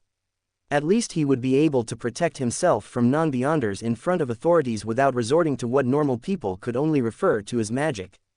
July 16, 1349 of the 5th epoch. A few days passed and Max spent most of them repeating the same pattern, but he did not notice any drastic change in his physique. However, he did notice a sharp increase in close combat skills. After all, He was someone who had not learned anything similar in Max's life, or Samuel's. Going from a regular guy to someone who even remotely was able to protect himself rapidly increased his survival chances.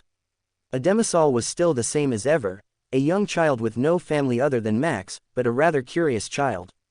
Max had also warned him from quite some time ago that curiosity was something incredibly dangerous and that the truths one may find would likely end up killing them, or worse. Thankfully, the kid seemed to agree to Max's warnings, at least for the time being, so he began to focus on his studies. Naturally, Max did not just want another old Nell, so he made sure the kid had to go through a lot of books about various aspects of the world, including the geopolitical system, the sciences, machinery, languages, mathematics, economics, and any other books he could get his hands on other than astrology and the study of the stars and sky. That was simply too dangerous. Max also made sure the kid got his fair share of known history, and some clues about the unknown history, without going into any actual specifics. Anyway, today was another day for Max to digest his potion, and he would do exactly that since today was a Monday. Above the blurry and boundless, grayish-white fog, in the lofty castle, stood a figure whose entire body had been engulfed by the fog. He sat down at the seat of honor and leaned against the high back chair before reaching out and touching the 3 red stars belonging to Mr. Hanged Man, Ms. Justice, and Mr. Death. 3 red blobs extended into blurry human figures by the sides of the ancient mottled bronze table. Good afternoon, Mr. Fool. Unfortunately, there is no wine else I would have toasted to your successful trial. Audrey smiled politely. Naturally, she was referring to the ritualistic magic. A little chit-chat later, Andre handed another page of Emperor Rosselli's diary to Klein, who gladly accepted it while hiding his emotions. Klein then began his usual antics of being utterly baffled, shocked beyond belief, and a little embarrassed here and there while reading his predecessor's notes, all while the gray fog hid everything about him. Sorry for the wait, Klein ultimately said as he made the page of the diary vanish and returned to gray fog with a wave of his hand.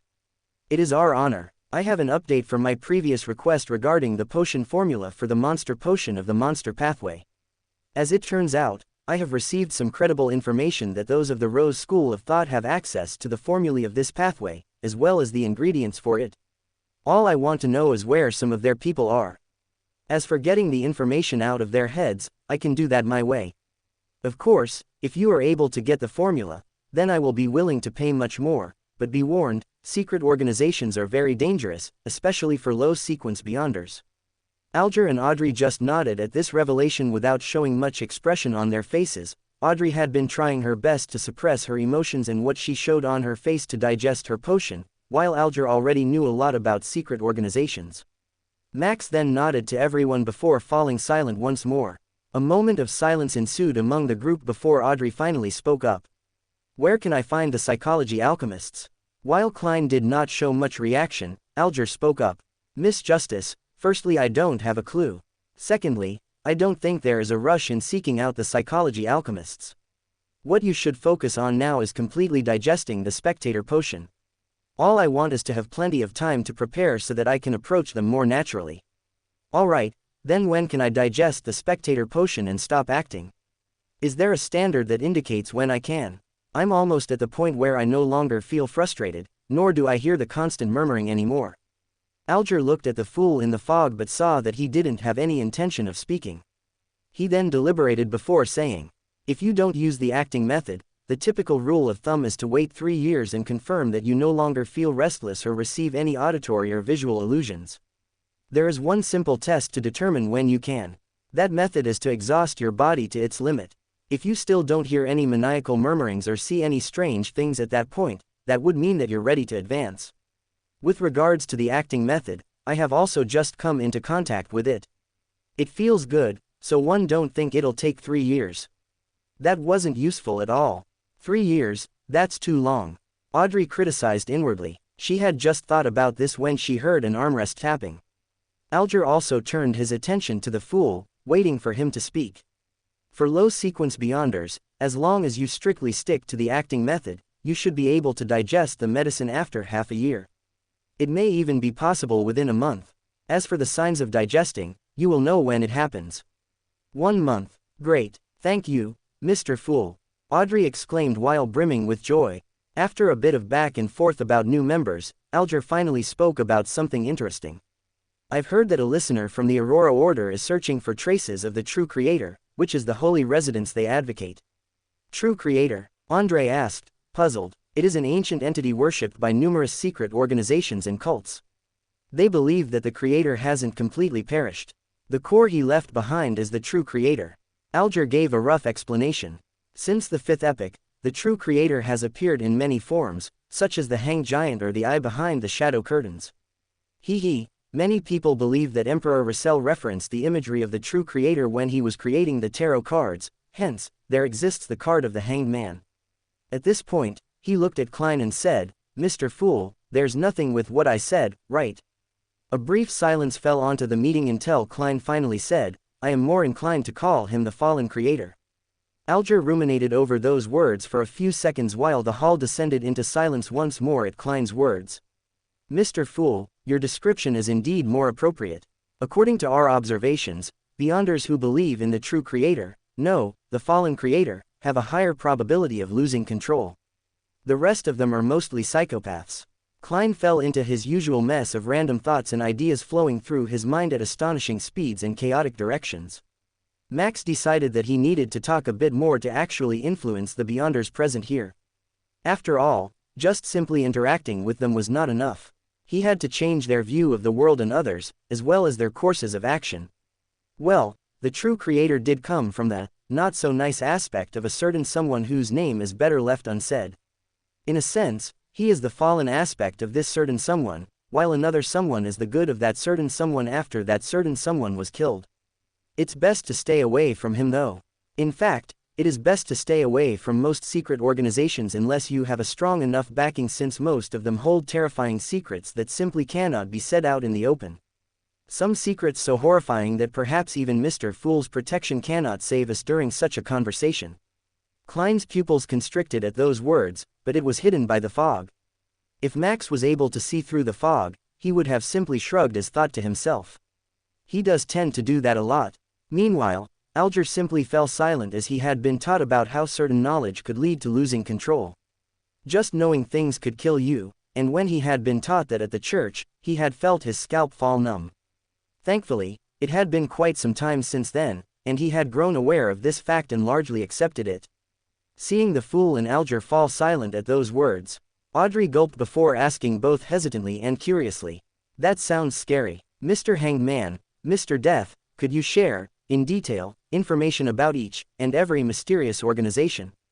And also, the matters regarding each secret cult.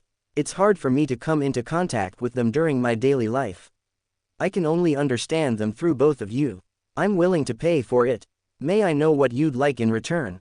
Max just shook his head before turning to Alger. He could answer this question, but it would change too much since Alger might not receive the money he desperately needed. And right on cue, Mr. Hanged Man spoke. "I need money, £1,000. It would be best if they weren't bills. Or maybe gemstones that have just been unearthed. Price them according to the Backland Jewelry Exchange's monthly average price." £1,000? Audrey asked, sounding shocked. Then she replied happily, "No problem. Do I send it to the previous address?" "Yes, the Warriors and Sea Bar at Pelican Street, in the White Rose Borough of Pritz Harbor. Tell the boss, Williams, that it's what the captain wants." "All right then, Mr. Hanged Man, you can start now," Audrey said while sitting up a bit straighter to pay more attention. Meanwhile, Klein waved his finger and gray fog surrounded both Alger and Audrey inside, leaving Max and Klein outside, but the latter was able to see and hear everything inside. While Alger began his explanations about the various unofficial Beyonder organizations and cults, Max turned to the fool and whispered, "They can't hear me, can they?" Klein, who was originally intent on listening to the conversation Alger was having, had to split his attention in two places to listen and respond to Max. Thankfully, with dream divination coupled with his superior memories and the powers of the Foggy Castle, Klein should now have no problem recalling every single word spoken by Alger at a later time. Klein spoke softly but resolutely as though it was setting into finality an ambiguous event. "No. Good. I have something important to tell you, Mr. Fool. I recently went to Tingen for a while to handle some personal matters. I would like to tell you two things that are rather important, followed by a chance to exchange for two exchanges of equal value when I need to, by my own decision. Is that alright? Max was inwardly smirking since he was trying his best to look like someone who was feeling a little scared of a god like the fool. Sure, but the exchanges that you want will only be of equal value. Thank you. Well, the first thing I would like to inform you is that something big is going to happen in Tingen. I am not privy to a lot of information, and some I cannot possibly disclose, but all in all, it involves very powerful beings. Anyways, this information may be useful to you, and the reason of that is related to my second piece of information. Klein did not bother to stop Max, but he was already more interested in the talk with Max than he was listening to Mr. Hanged Man's description. Still, he did not forget to continue to pay attention to it so as to recall it later and listen to everything properly. In Tingen, I came across what I can only assume to be your follower. His name is Klein Moretti, and if he is indeed your follower, I suggest putting some more powerful Beyonders as protection for him. Nothing too drastic should be coming up anytime soon, but it's better to be careful. Also, forcing him to immediately leave Tingen will make his situation worse, since there are powers that have influenced his fate beyond what I can observe. As you know, fate is not something so easily tampered with, so his fate being so twisted is definitely not natural. Still, the very fact that he is alive would allude to the powers influencing him being more on the benevolent side. It should not be too much for him. Of course, I can offer my services to protect him in secret, but not only will that cost HIIN, or you, but it will also be very troublesome since he seems to already be part of the Nighthawks. Plus, doing this would definitely expose my identity as a Beyonder to the official organizations, so one prefer not to do this. But I have already said my piece. The rest is up to you. It seems Mr. Hanged Man should be nearing the end of his explanation. After a bit of further discussion, Klein ended the meeting. By your will, Max, Audrey and Alger said as they all stood up and bowed to Klein, before their figures turned ethereal and vanished, returning to red spots on the grayish-white fog. Klein did not realize that a bit more of the black substance had oozed out of Max's chair and fell to the ground, still as inert as always, because he was too busy thinking about the various implications of Max's words. Missing or not, as Max cantered himself back into his body, he suddenly noticed something. There was a yellow parchment placed in front of him, with words written in rather untidy Loan, the language used by most people in the Loan Kingdom for normal conversations and formal writing. Yes, I am stupid and slow, and I only realized I was calling it Leon instead of Loan all this while.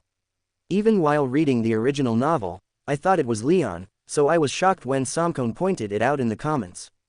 Well, I have finally made the change, and will try to maintain it. Mistar, I have been called by my only friend for an Emergank meeting.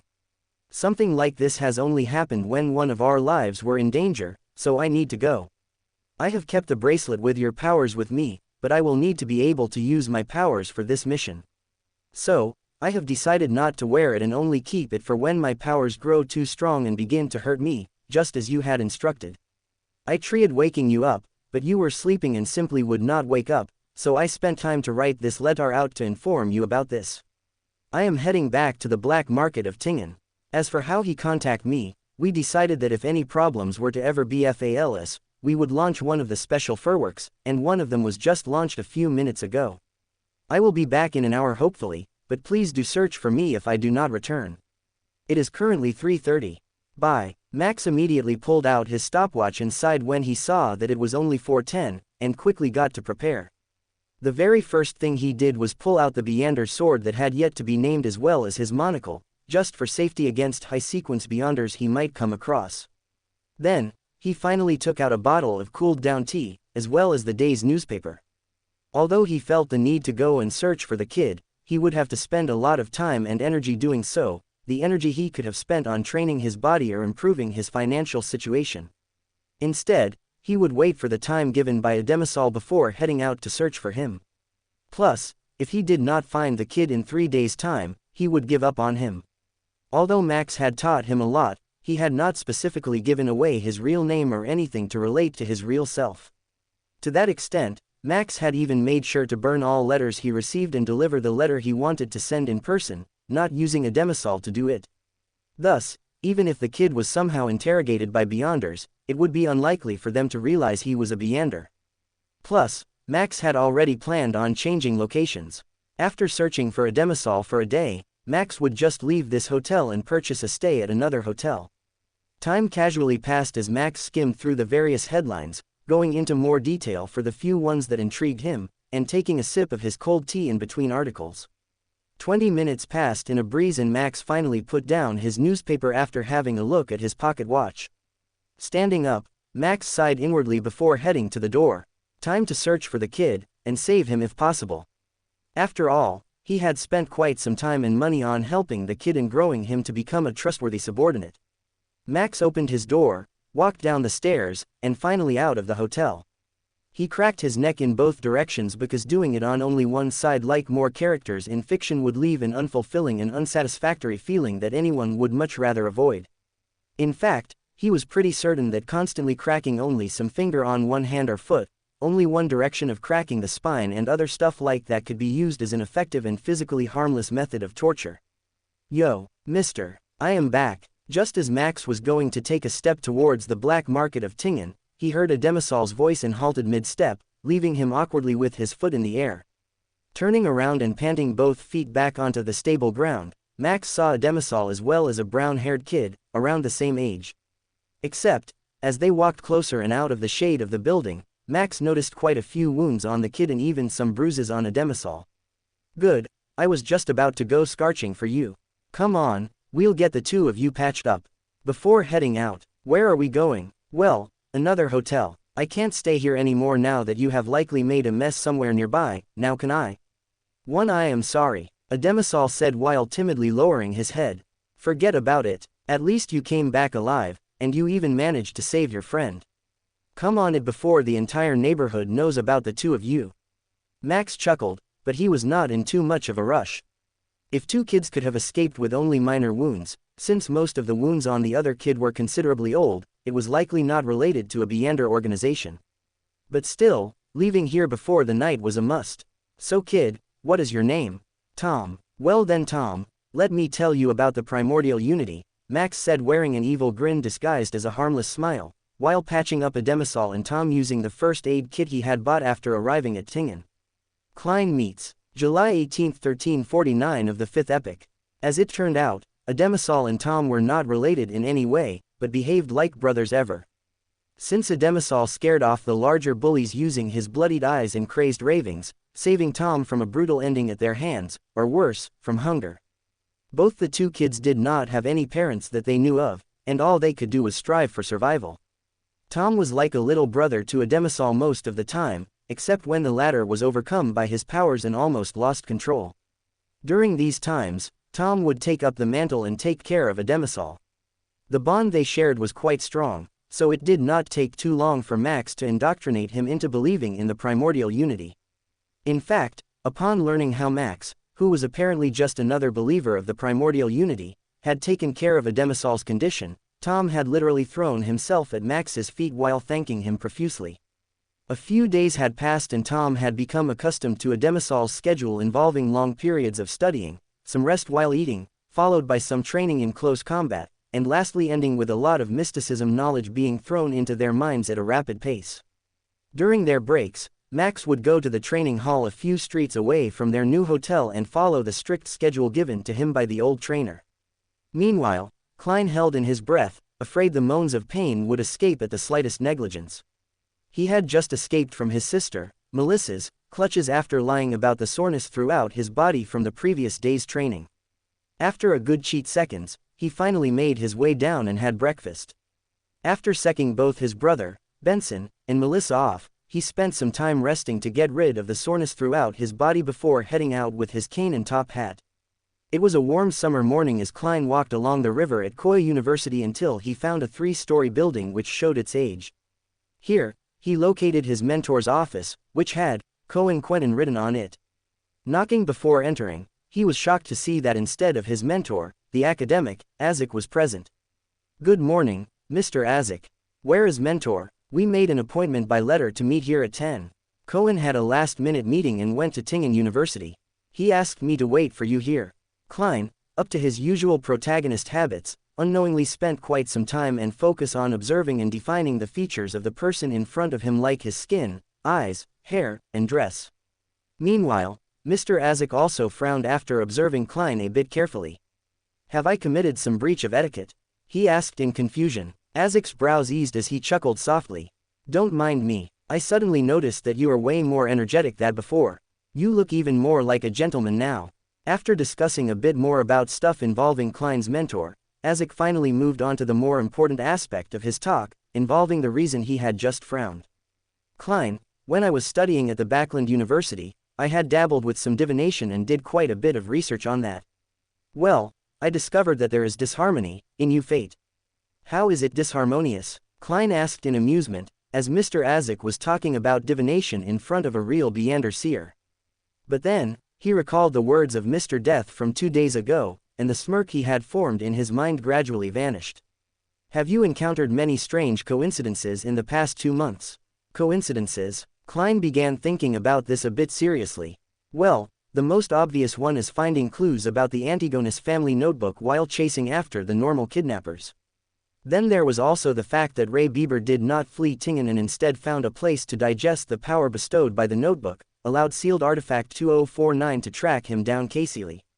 Also, Selena had learned of Hannes Vincent's secret incantations, but held off from using them until the birthday where I was coincidentally present. Klein's internal frown gradually appeared on his face. There are 3, neither too many, nor too frequent. Plus, there was nothing that indicated someone's involvement. Yet his cut off his sentence short as he recalled Mr. Death talking about powers beyond his sight, controlling Klein's fate. As Emperor Russell once said, a single coincidence is encountered by anyone. Twice is still normal. Thrice is when you should consider what internal factors are influencing those coincidences. Can you tell me anything else? By now, Klein's mind was in a full-blown panic, but he was able to keep his expression normal. Azek shook his head before saying, I can only tell that there is disharmony, nothing else. You have to understand, I am not a real seer. I see. Thank you. Kissen nodded to Mr. Azek. Later in the afternoon, Klein returned home and drew the curtains, allowing the room to fall into darkness. He then took out a yellow parchment and wrote down, the kidnapping of Elliot was due to CXTRA ordinary elements. Pulling out the topaz pendulum from his wrist, he held it above the paper and closed his CYCS, entering a state of cogitation. He repeated the words on the paper to himself multiple times, before opening his eyes, only to see the topaz spinning counterclockwise slowly. It is a negative, Klein muttered to himself. However, he was definitely not satisfied with this result. He performed a dream divination to find out the true reason behind Elliot's kidnapping, but still found nothing amiss. However, both Mr. Azek's and Mr. Death's warnings weighed heavily in his mind. As such, he did not waste too much time thinking about it and entered the ancient palace above the gray fog. Using the spirit pendulum, Klein closed his eyes and entered a state of cogitation again, repeating the words, the kidnapping of Elliot was due to extraordinary elements, again and again, before opening his eyes. And the sight made his body immediately freeze up. The pendulum was spinning clockwise rather quickly. The implications of this were incredibly severe, to the point it was downright terrifying. If Max was here, he would no doubt nod inwardly and think to himself, perhaps this is what Truman Burbank felt when he realized his whole life had been a lick. Klein quickly collected himself and performed a dream divination where he investigated the true reason behind Elliot's kidnapping, where he saw a grassy plain, and a dark red chimney, which immediately shattered his vision once he saw it. Klein deduced a lot of things and rapidly made plans to speed up the digestion of his seer potion and confirm that the clown was indeed the sequence 8 of the seer pathway. Sometime later, while Klein was at the library to read up on some of the symbols that had appeared during his divination, he came across a Beander named Sirius Arapis, who he promptly ended up killing in a life-or-death situation. Taking out the letters from the dead man's pockets, he read up on the conversation this former living person had with a Mr. Z, as well as a lot of clues about the seer pathway and some clues as to why he was hearing ravings of the Hornassus mountain range. Ultimately, he also ended up learning about a plan that the dead Beander had cooked up to offer the lambs, in Tingen as a sacrifice to God. And for this, they needed Mr. Z's help. Klein immediately recalled the warning Mr. Death had given him regarding the serious event that was going to happen in Tingen and felt a shiver run down his spine. Running away will only make matters worse for me, he thought as he rapidly collected himself. I need to get to the bottom of this entire case and solve it before anything catastrophic occurs in Tingen. Especially considering Melissa, and Benson are a few among the countless idiots who live in Tingen. As it turned out, Max's words had considerably influenced Klein, but his warning about trying to escape had also affected him greatly, ending up just further pushing Klein on the path to uncover the mysteries regarding Mr. 2, the Antigonus family notebook, the Red Chimney, Tingen City, and this world as a whole. Tarot Club 5th meeting. Max had felt his potion being digested a bit even while he was doing nothing, which had made him come to the realization that something must have happened with Klein, Audrey or Alger. From what he could remember, the only important thing happening was Klein killing the rather forgettable side character Beander. He had already put this event at the back of his mind after realizing what might have happened and returned to his schedule. It would not be too long before the final act of the volume would begin and he would get his chance to advance to Sequence 8. July 23, 1349 of the 5th epoch. It was a Monday afternoon and Max was relaxing on the sofa in his new hotel. It was slightly better than the previous one, but still nothing too excellent in terms of the quality of the room, furniture, or service. Currently, he was thinking about something very important. Max had confirmed a few things through the amalgamation of all. Compared to Klein, he had almost complete control over the Sephiroth, most likely because he had fused with Unity instead of having Unity being sucked out of the Sephiroth and sealed away by outside forces like it was in Kissen's case.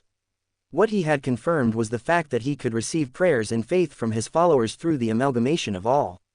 Naturally, he had taught Moth Ademisal and Tom about the symbol of Unity, which was coincidentally the same as the amalgamation of all, and not his real appearance since that might affect his actual behavior. The Sephiroth could act as a conduit and battery, allowing him to have followers in his faith, creating a lot of possible anchors for him without him actually having reached the sequence where he can normally accept the faith of other intellectual beings. He also successfully confirmed that he was able to bring in people into his amalgamation of all in projections, possibly to create something similar to the Tarot Club. Except, he did not have any limit on the number of people he could bring in. After all, the Sephiroth Klein was using was technically stolen property. Perhaps he could make it less exclusive and bring in people from all different areas of the world and simply create a platform for the exchange of information and goods. Why even limit himself to this planet? After all, his plan was to find a way off Earth and build an empire on some other planet that had intelligent life but not as many horrendous beings as those on Earth. But that was a plan for a future time. For now, Max was thinking about which pathway to give Tom. Ademisal was already stuck with the half-monster potion, so he would have to follow it through to the end. From what he remembered, the monster, also known as the Wheel of Fortune pathway, was the only one that did not have a substitute pathway. Max thought back to all the various pathway formulae and rituals he knew of from the novel and quickly assembled them into a chart in his mind. He had basically all of the formulaic and rituals and even the acting methods for the full pathways thanks to Klein. But putting Tom on this path might not be the smartest of ideas, especially considering he would need Klein to become the Lord of the Mysteries in order to unseal the other Sephiroth. As such, even if he remained the Lord of Mysteries for only a short period of time, it would give him almost complete control over Tom, and that was not something he wished to see. He could use this pathway for someone he did not have too much hope for in the future, just to make them a decent sequence 7 or 6. Then came the Visionary pathway, which he had the complete formulae for almost all the sequences except 6, 3, 1 and 0. Even for those, he had an incomplete formula. However, the angel whose name should be spoken was involved in this, and being the reincarnation of a super old monster, Max would rather avoid confrontation with him. At ICAST for now. Then came the Sun pathway, which was very suitable since he had the formulae from sequence 9 all the way through to sequence 4. Having a sequence 4 subordinate was something very useful, and important to any organization. But perhaps finding the ingredients for this potion in the Loan Kingdom might be a little difficult. Finding it in the Intis Republic, where the Church of the Eternal Blazing Sun is present, would be even harder unless Tom joined their ranks. Plus, having a god at the top of your sequence would definitely mean they would basically have control over you, and at the very least could influence you in many ways, the worst situation being them forcing you to lose control. Next came the Red Priest. This one Max had to potion formula till sequence 5, not 4, but there was no true god holding up the advancement for someone in this pathway. Only a very angry schizophrenic king of angels. The last option was the Demoness pathway, but that was not only corrupted to some extent, Max also did not have the sequence 9 of the pathway, and he would rather leave this for a female employee, just for the sake of not leaving a bad taste in his mouth. For the rest of the pathways, Max had too little in terms of formulae, and would rather not throw a potentially core member of his organization into them without being able to guarantee the potion formulae for higher sequences. Sighing in his mind, Max made his decision but did not act on it. Instead, he leaned back on the sofa and closed his eyes. It was time for another Tarot Club meeting. In the majestic palace above the gray fog, sat a long mottled bronze table with 22 high-back chairs around it, and one seat of honor at one end, where Klein was present. He had his entire body enveloped in thick fog and was trying his best to come off as a super powerful being to Alger. Audrey and Max. Klein observed the various emotions of unease and worry in Ms. Justice, but his attention was more focused on the fact that he simply could not sec Max's emotions. They were covered in a deep blackness that even the powers of the gray fog could not help him see through. The person in question, Max, was still a little lost in his thoughts about the pathway he would give to Tom. The random items that he would often inject with the wisps of black mist from the amalgamation of all had already found their way to a few Beyonders, and just like Klein, Max had already found that they were automatically represented in the form of white droplets, gradually drifting with the liquid blackness. I should make a representative projection like the Saphira Castle, to allow the others to normally sit and have a conversation, rather than being drenched in liquid blackness, or crushed by the pressure in the deeper parts of the Sephiroth, where the blackness turns into a semi-solid state. Honorable Mr. Fool, Mr. Hanged Man, and Mr. Death, I would like to ask a question. What can a pet with Beyonder powers do for its owner? In other words, how useful is it? Just as she said her piece, the room slipped into a lulled silence, before Max burst out laughing at Audrey, for the second time since they had met each other in the Tarot Club. This caused her already embarrassed expression to deepen as she just wanted to find a hole to bury herself in right now. Ha, well, your pet survived the spectator potion. That is good. Ha, well, you can tell it to do odd jobs for you or spy on others. After all, nobody would be on guard against a pet, unless they happen to be a parrot or worse, a cat. Max said before bursting into another fit of laughter at the little girl's expense. Alger coughed and decided to step in. He gave a more detailed version of Max's idea, and Audrey just thanked him before turning to Mr. Fool to change the topic. Mr. Fool, I found another page of Emperor Rassel's diary. Great, you have repaid what you owed. Klein replied in a good mood. Next, Klein proceeded to reach through the page, constantly being shocked by the information that should not have been too hard to guess from the various clues. I mean, in a world that has been stuck in the era of steam-powered machinery, it should have been easy to guess that either oil did not exist, or someone was purposefully preventing its discovery. You can start your discussion now. I'd like to know if there is a potion named Tribunal or a kind of Beyonder that can go through wooden doors or make locks ineffective, Audrey asked after letting out a breath of relief. I can give this information to you. But you must investigate if the King of Lowen has any intention of taking revenge against the Fasak Empire, or launching a new war on the east coast of Balam within this year or before June of next year. Alger said promptly, no problem, but it will take time. But I think the value of this request is more than the value of my 2 questions. Audrey replied as a smile formed on her lips. When you confirm the answer, I'll provide you with compensation depending on the situation. Alger replied, seemingly prepared for this case. The Beyonder that can go through wooden doors and foil locks would probably be Sequence 9 Apprentice. The secret organization, Theosophy Order, has its formula.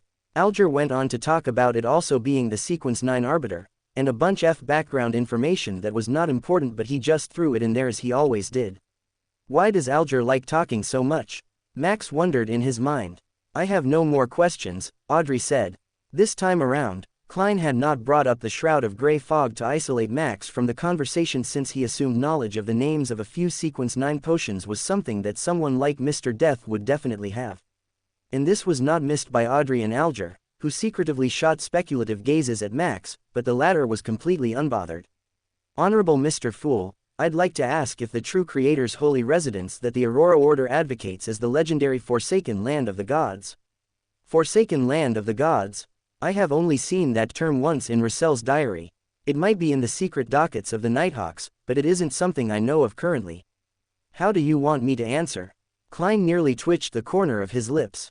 He considered it for a while, then he replied in a calm tone, this is not something you should know now.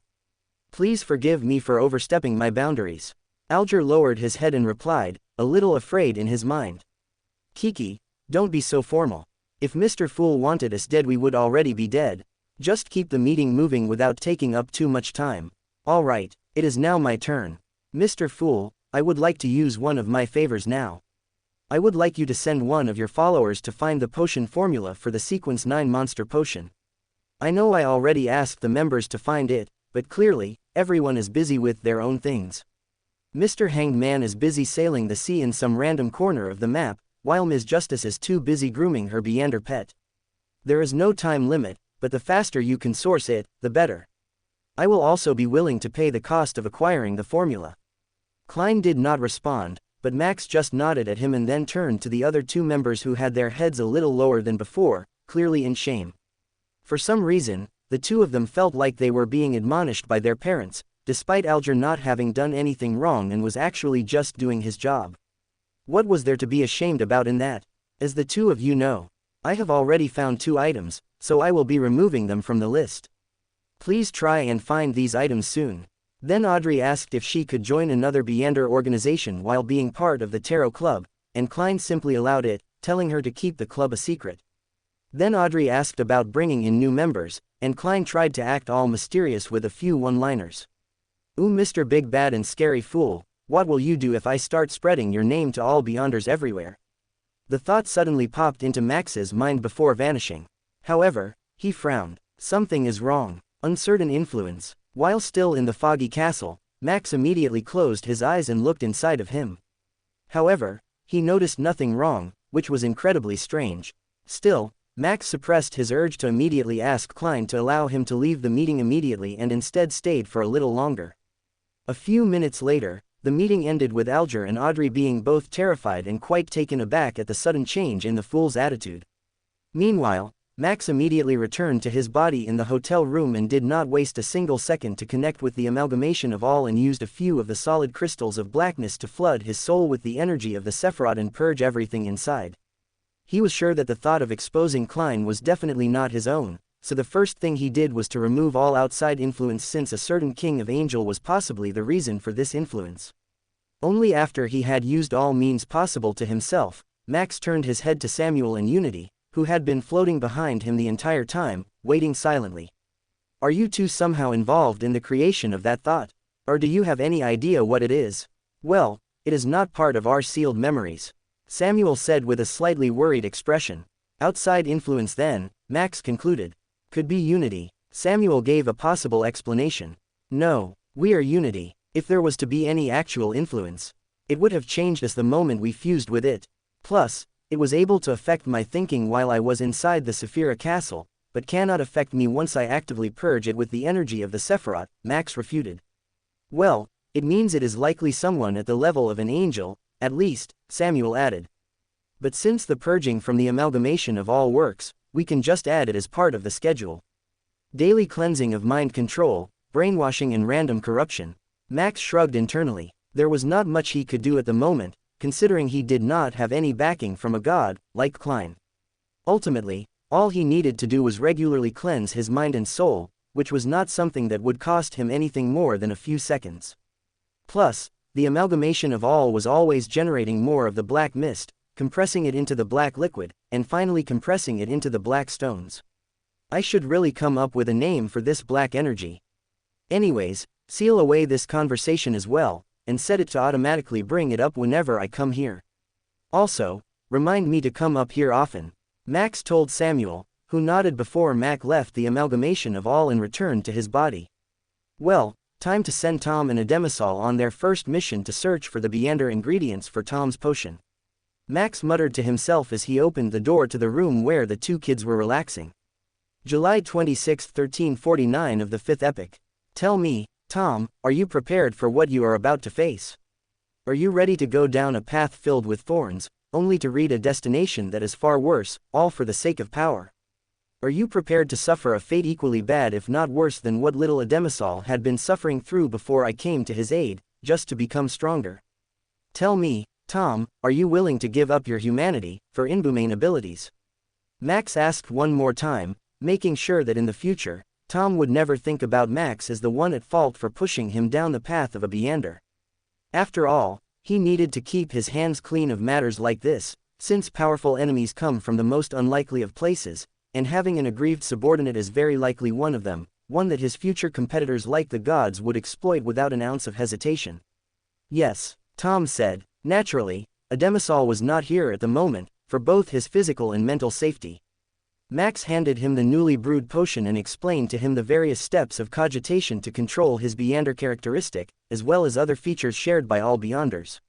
He had long since already explained all of these to both Tom and a demisol, but repeating it again before something so important was never an issue. Tom did not hesitate and gulped down the slightly grainy potion, which was overall rather sweet but had a tinge of saltiness, and some other flavors mixed in. A bit of adjustment later, Max grinned at the child and ruffled his hair. "Welcome to the world of Beyonders, kid. You are now a Sequence 9 Hunter, of the Hunter Pathway.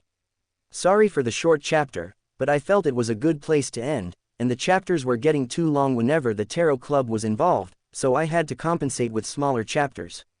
In exchange, next chapter will be Friday 00 webnovel time rather than the normal Monday 0000 webnovel time. Tarot Club 6th, 7th, and 8th meetings. July 30th 1349 of the 5th epoch. In the opulent palace above the grey fog, Klein sat at the seat of honor with one hand supporting his head and the other wrapped around the edge of the mottled bronze table. "Mr. Fool, I was unable to gather any of Emperor Russell's diary pages," Ms. Justice said in a slightly dejected tone. Alger also nodded along with Audrey as he too did not have any of the not-so-late Emperor's diary pages. "It seems that the resources of the Tarot Club are gradually running out. Perhaps I should focus a little more on bringing in other members soon. That way, I will gain another source of the diary," Klein thought to himself, without actually changing his expression or posture much. However, Audrey suddenly began as she looked up at the fool with determined yet slightly anxious eyes. "I have just met a 2 Beyonders. I should be able to integrate into their circle soon enough, and once that happens, I should be able to, maybe get some of Emperor Russell's diary pages," Audrey continued, which caused Klein to perk up in his mind. However, he maintained his posture with a mysterious air about him, and just slightly nodded at Audrey, who heaved a sigh of relief at Mr. Fool's acknowledgement. At this moment, Max spoke up. "I would like to add a few more items to my list of items. Some of these items are Beyonders items, so please make sure you trust your channel before asking for these ingredients, as searching for Beyonder ingredients can lead to various unpleasant outcomes." Of course, these were mainly the potion ingredients for the Red Priest pathway. And naturally, he had completely mixed up the orders, while also adding in a lot of other random stuff, and Beyonder ingredients from other pathways, to throw off anyone trying to know what exactly he was searching for. Klein nodded and Max happily added a note with the new materials on it. A few seconds of silence later, Alger decided it was finally his turn to speak in the transactions period of the Tarot Club. "Based on my observation, the time of each Tarot Club meeting had been divided into 3 sections as an unspoken rule. The first 2 sometimes overlapped, and involved handing over pages of Emperor Russell's diary to Mr. Fool, and making transactions with each other and Mr. Fool," Alger thought to himself. The third part of the Tarot Club involved just exchanging news and information with each other that they gained from their sources and were willing to give out the information for free. Well, in a sense, they would also gain information from the other Tarot Club members, so it was not for free. After all, Mr. Fool was rather stuck up on his system of equivalent exchange. "I have procured 2 items from your list, however not only were they not Casey to get, but I am also currently still out at sea and unable to send them to you. That is all right, I will give sufficient extra payment for your efforts, but you should leave that to me. I think you should not forget the information I had given to you 2 in exchange for being able to put up the task of collecting my items. I do hope you leave it to me to decide on the amount of excess payment I am willing to give based on the service and my mood," Max said with a nonchalant smile on his face, one that sent a slight shiver down Alger's spine. "What sequence is he at?" Alger mused inwardly while nodding to Max. The meeting proceeded smoothly with nothing much of significance actually happening and ended on a high note as the group exchanged some information about the goings-on around each of them. Returning to his own body, Max quickly followed Samuel's instructions and entered the amalgamation of all, where he received the hidden memories and frowned, cleansing his mind of all external influences, before having his memories removed once more and returning back to his body, oblivious of the changes that were happening. Then, he went to the training hall and repeated the same training he had been receiving since he came to Tingen, returning home with a sore body. The next few days played out just the same, and even the Tarot Club had nothing interesting happen. Other than the fact that Klein received the 2 ingredients Alger had spoken about, and coincidentally they were both considerably important ingredients for his Sequence 6 and Sequence 5 potions, he added a few pounds extra for the payment and sent it over to the location where Alger always received money and items from Ms. Justice. This time though, he would personally accept the money since he had also returned to shore.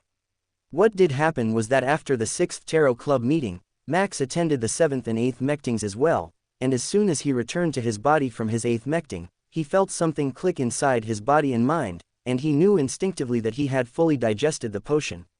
This was an absolutely record speed, if one considered from when he had actually begun acting, and not from the time when he had his potion. Max felt his entire body fall in line with himself, as though he was in his peak state of being, and immediately entered the amalgamation of all, cleansing himself of outside influence and then thinking about stuff he would prefer not to think about out in the open. I really need to build up my church. But doing it here is stupid. My best option would be to go to another planet and secure believers from there. I better not bring along even a single Beyonder item since that could cause other Beyonders, or worse, those above the gods to find my planet. But first, I need to figure out how to leave this planet. Even if for only a while, or only as a ghost or something similar. Mark had already tried using the key on many doors since he got the Sequence 3, Wanderer's partial Beyonder characteristic, which was in the form of a bronze key that looked like it had been cast aside for millennia. Pushing it into the door of his bathroom, Max twisted the key in a motion to unlock it, despite the door being already unlocked, before he pulled open the door. In a swift motion, not only did he fully open the door but also pulled out his Wanderer's key. This was the naming system he had decided to come up with. Just the name of the sequence the item came from, and what the item was. A simple and crude naming method, but one that worked. As such, he ended up naming his Beyonder sword the Black Knight's sword, as it was an item from the Hanged Man's pathway at Sequence 4, Black Knight. Anyways, immediately Max walked through the door, but did not close it behind him. Looking on either side, Max saw what could only be described as a wooden house with medieval architecture. There was also a window leading to the outside, which showed that it was nighttime, despite it being afternoon in Lon. In the room, there was a wooden shelf to the right, with a considerable amount of rather moldy bread, and a few onions. The rest of the shelf was empty, and considerably dusty as though it had not been cleaned for quite some time. To the left was a mattress made of some rough and coarse material, very unwelcoming of a place. Especially for Samuel's 21st century soul, and even to an extent to Max himself. Max closed the door behind him and then closed his eyes and connected with the amalgamation of all. Unlike his normal connection to it, this time around Max's mind did not go through the sluggisher that he assumed was the spirit world, and instead just traveled through an incredibly vast distance of emptiness, taking a good 30 seconds before connecting with what would normally take him only 1 second to reach, and that too was because of the area around the Earth that slowed down his connection, which he assumed was the spirit world, but in reality it could also be the barrier set up by the someone who made everything. Max had been trying to be more careful of even thinking of certain beings, this one being one of them. Anyways, one thing is for certain. This is a new world. Max clenched his fist while inside the amalgamation of all in joy as his plan had succeeded. He was in a new world, a world that was hopefully untainted by corruption and beyonders. Clearly, there was intelligent life here, and based on the signs, it was likely human. And the best part was that they appeared to be in the Middle Ages of technology. The perfect time to be spreading religion to people. Please reply to this to give your response. Do you want to see more of this new world, or do you want to see me do everything in the background as we focus on Ademisanel and Tom, perhaps even some other characters? Note: I am not good at the latter and I would rather just have a mix, but more focusing on the former. Still, it is your choice, as I have only written a single extra chapter which can be reformatted to suit either of the two pathways. But note, Mick will be staying here for quite some time. Current score: MAX6EARTH1MIX4. New world. Returning to his body, the first thing Mark did was to carefully pull out the wooden door from its frame. He did not need the frame, and only the door, as even if the door was lying flat on the ground, it could still be used. He did not however want to lose something like this since it was basically his ticket back to Earth. Immediately, He set up a few candles from his pocket in a triangle and took out a chalk to turn the triangle shape into the very recognizable shape of unity. He then closed his eyes and prayed with the door on top of the symbol, and then entered the Sephiroth, amalgamation of all. He picked up his own prayer and looked over at it, following it all the watt to the new planet, which was in reality on the other side of the cosmos, and looked at the door he was sacrificing to himself. For this to work, he would have to use a lot more power of the amalgamation of all, but it was worth it if he could keep the door safe, and ready to use anytime he needed. Thus, using 2 buckets worth of newly formed and very light black liquid, Max accepted the sacrifice and it directly entered the amalgamation of all. However, Max kept it separated from the black substance, isolated in its own little bubble so that his Sephiroth would not mistakenly corrupt either the Wanderer's powers within the door, or the corruption from Mother Goddess which might make the door become unusable, and that was not something he could have. Not until he had successfully created his religion and returned back to Earth. Talking about Earth, Max had already given tasks to both Tom and Ademisal, namely they would be the ones to head over to the Warriors and see Bar at Pelican Street, in the White Rose Borough of Pritz Harbor, to deliver the money Max had promised. This journey would take them at least a good few weeks, and that if nothing unexpected happened along the way, so Max could basically forget about Earth for around a month and focus on his mission here. Plus, he had made sure to pay the hotel enough for another 2 months just in case. One thing that excited Max was the fact that when he was accepting the door as a sacrifice, he did not feel any supernatural beings or powers in or around the new planet, which meant it was basically exactly what Max needed at the moment. Taking care of his route home, Max opened his eyes and saw there was only an empty wooden floor and a few candles in the shape of a triangle. The drawing of chalk on the wood had completely vanished, and this was something Max was rather happy about. He had spent quite some time to create this ritual that used the chalk itself as a medium and used up the chalk in exchange for establishing a connection, thus removing the process of having to destroy the symbol of unity after the sacrifice. This would help Ademisal, Tom, himself, and any new members of the Church of Unity in the future cover their tracks as they escape official Beyonders. Max quickly blew out the candles and let them cool down before putting them away. As of now, he had quite a few extra candles, but it was better to be safe than sorry. Looking around, Max noticed that there was a closet with clothes for a man and a woman inside, but they appeared to be rather worn out and misused. Still, they appeared to be cotton clothes, not some incredibly coarse linen, or some worse material. Compared to the rest of the shabby house, these 2 pairs of clothing which were matching in style were clearly different. They must be working for someone with political power, like a noble or a knight. Max thought to himself as he carefully walked across the house and finally found an exit. Leaving the dusty and stale house, Max took in a breath of the incredibly fresh air. Compared to Backland, or even Tingen, the air here was incredibly pure and untainted, the forest right in front of his eyes clearly helping with that.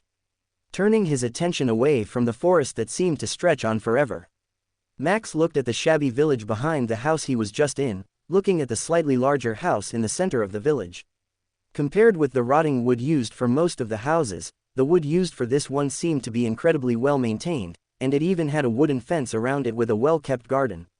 All of this was visible to Max, who was at the outskirts of the village since the village itself was only 20 houses strong, and the house he just left was on a slight slope, a bit higher than the rest of the village.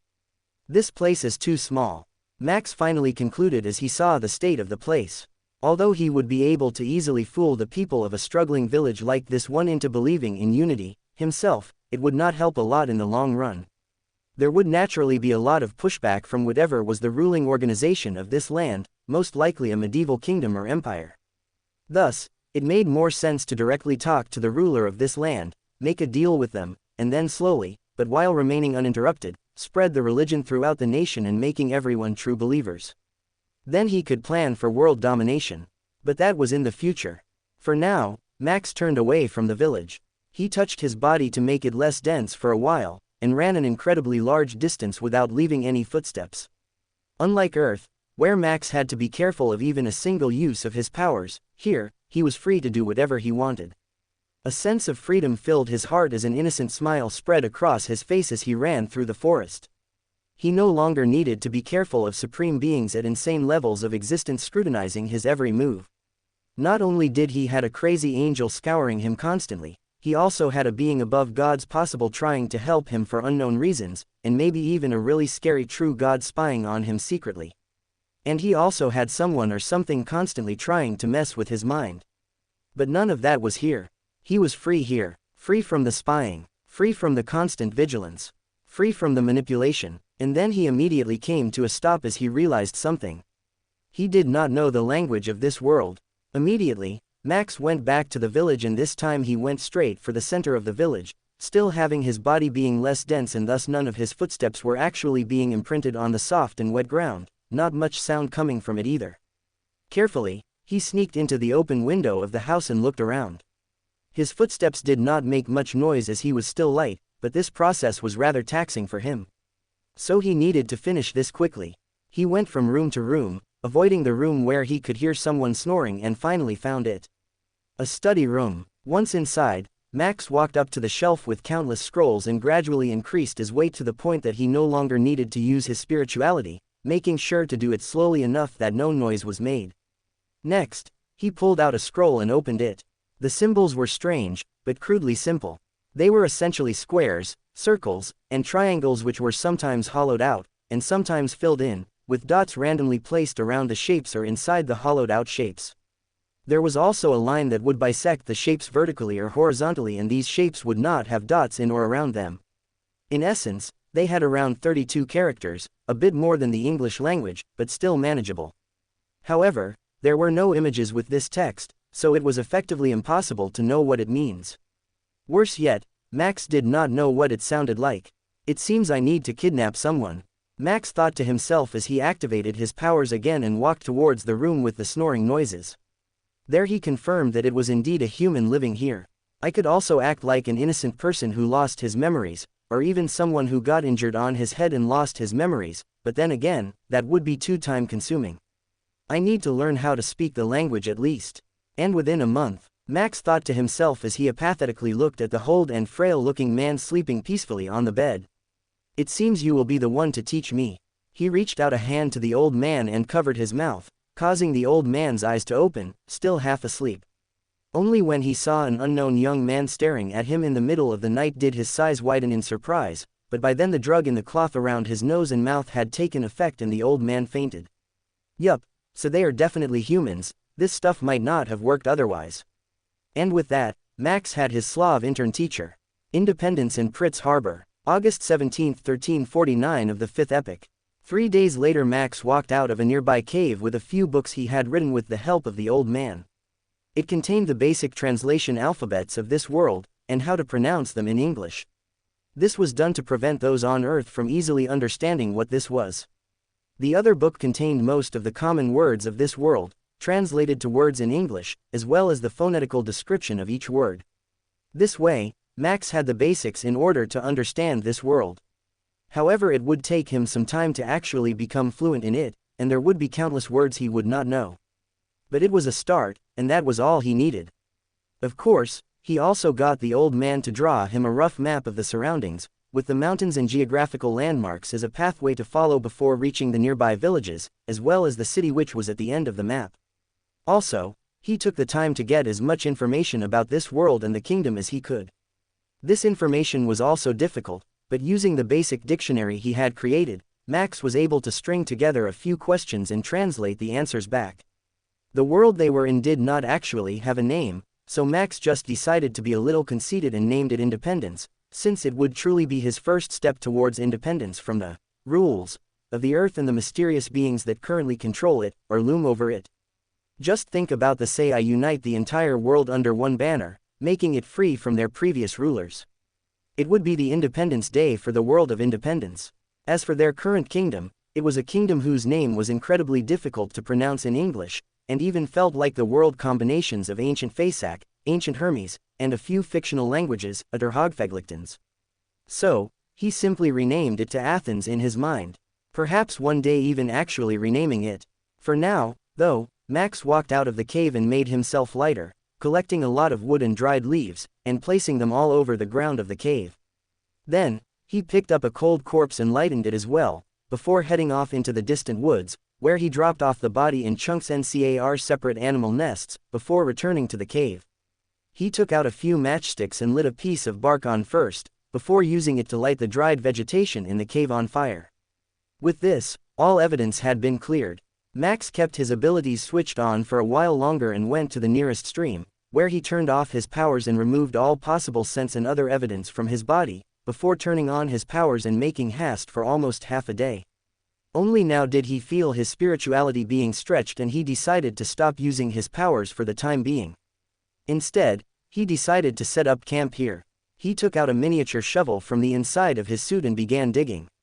The soil was soft, but not damp, meaning there would likely not be much rain anytime soon, allowing Max to rapidly complete his hole. The inner child of Samuel was rather satisfied with his work. Oftentimes when he was young he would go to the beach with his parents, and with the tiny shovel and bucket he was given to build a sand castle, he would try to dig a hole, only to be stopped by his parents.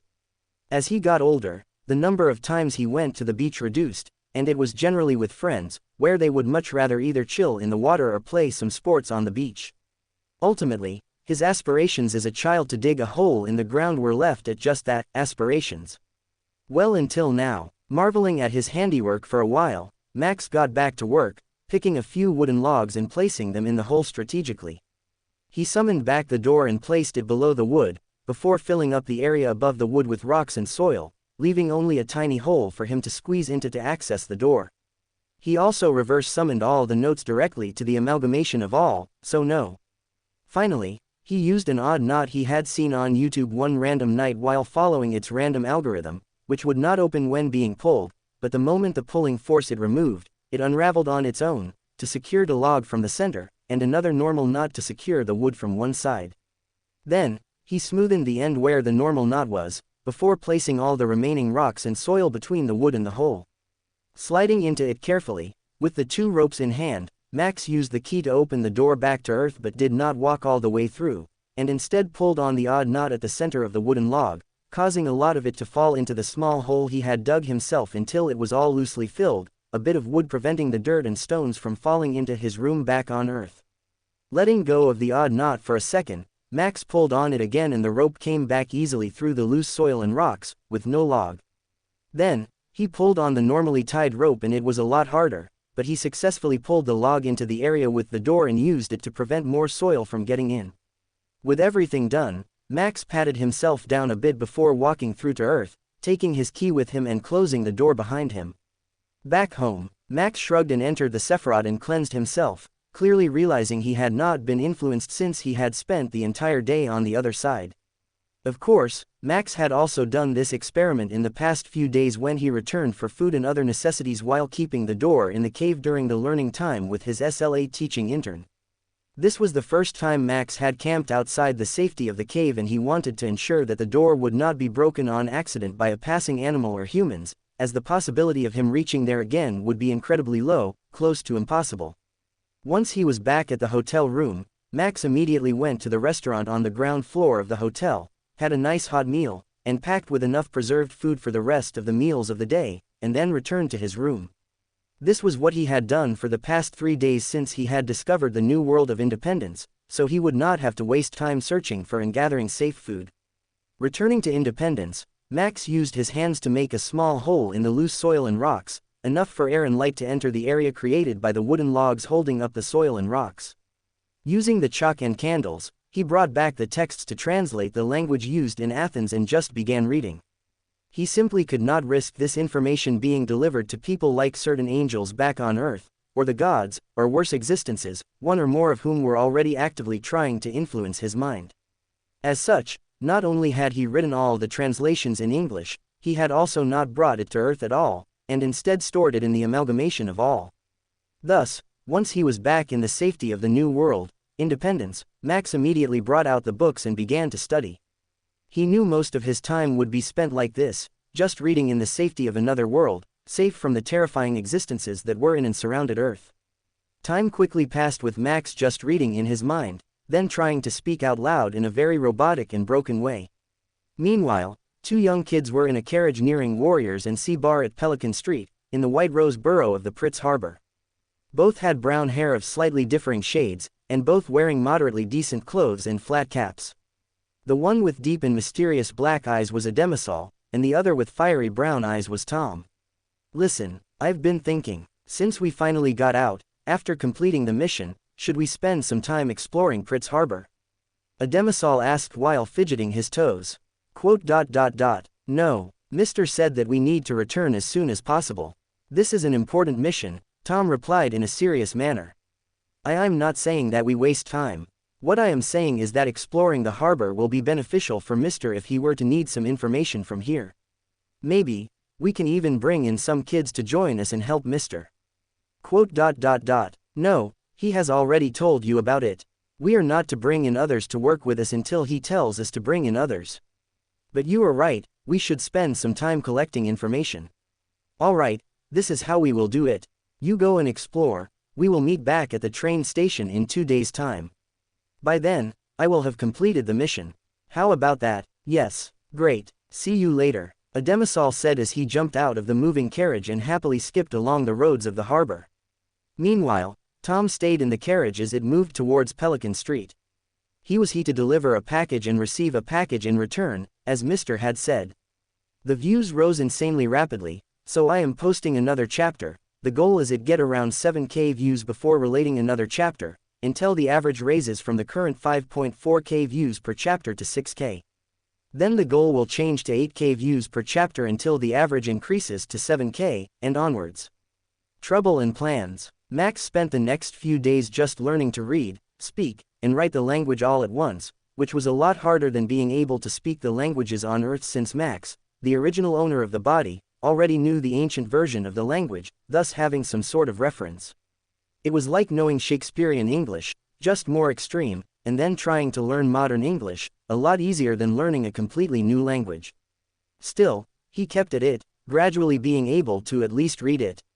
Reading a language was a lot easier, since he could mentally translate cache word he read, and then approximate the meaning of each sentence using that roughly translated mess.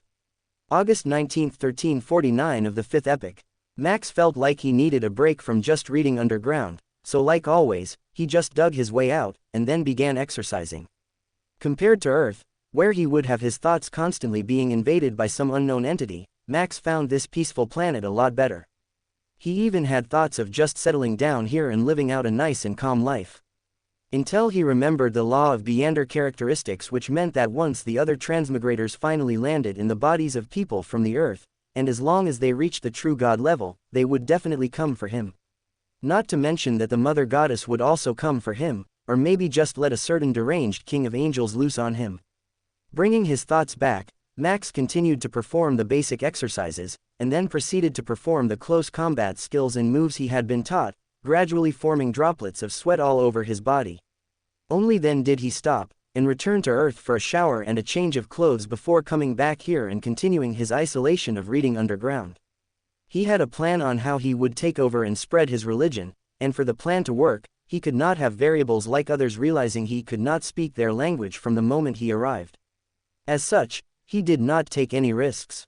Meanwhile, back on Earth, in an abandoned warehouse in Pritz Harbor, a demisol opened his eyes groggily, the surroundings still blurry as he took a few moments to wake up, trying but failing to stretch his arms. Almost immediately panic overtook him as he recalled the events of a few hours ago. "Give it back, it's mine," a demisol exclaimed as he followed the pickpocket who had taken the iron bracelet that Mr. had given him only this July, and it also was the item that kept his powers at bay. "Hey kid, tell ya what, if you can get that golden looking pen from the fat pig over there, I'll personally hand over this useless bracelet to you. What do ya say?" Adikmisol naively turned to where the man was pointing, only to not see anything, and instead hear a bunch of swift footsteps behind him.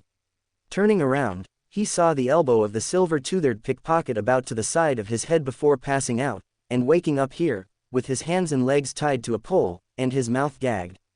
"Oh Unity, I need to get out of here," a demisol exclaimed. At that very moment, however, a demisol felt an intense darkness cover him as he blanked out for the second time today, only this time he woke up instantly after the experience, and found himself in a dark hall where everything was black in color, and the only source of light were blank flames all around the large pillars near the ends of the hall.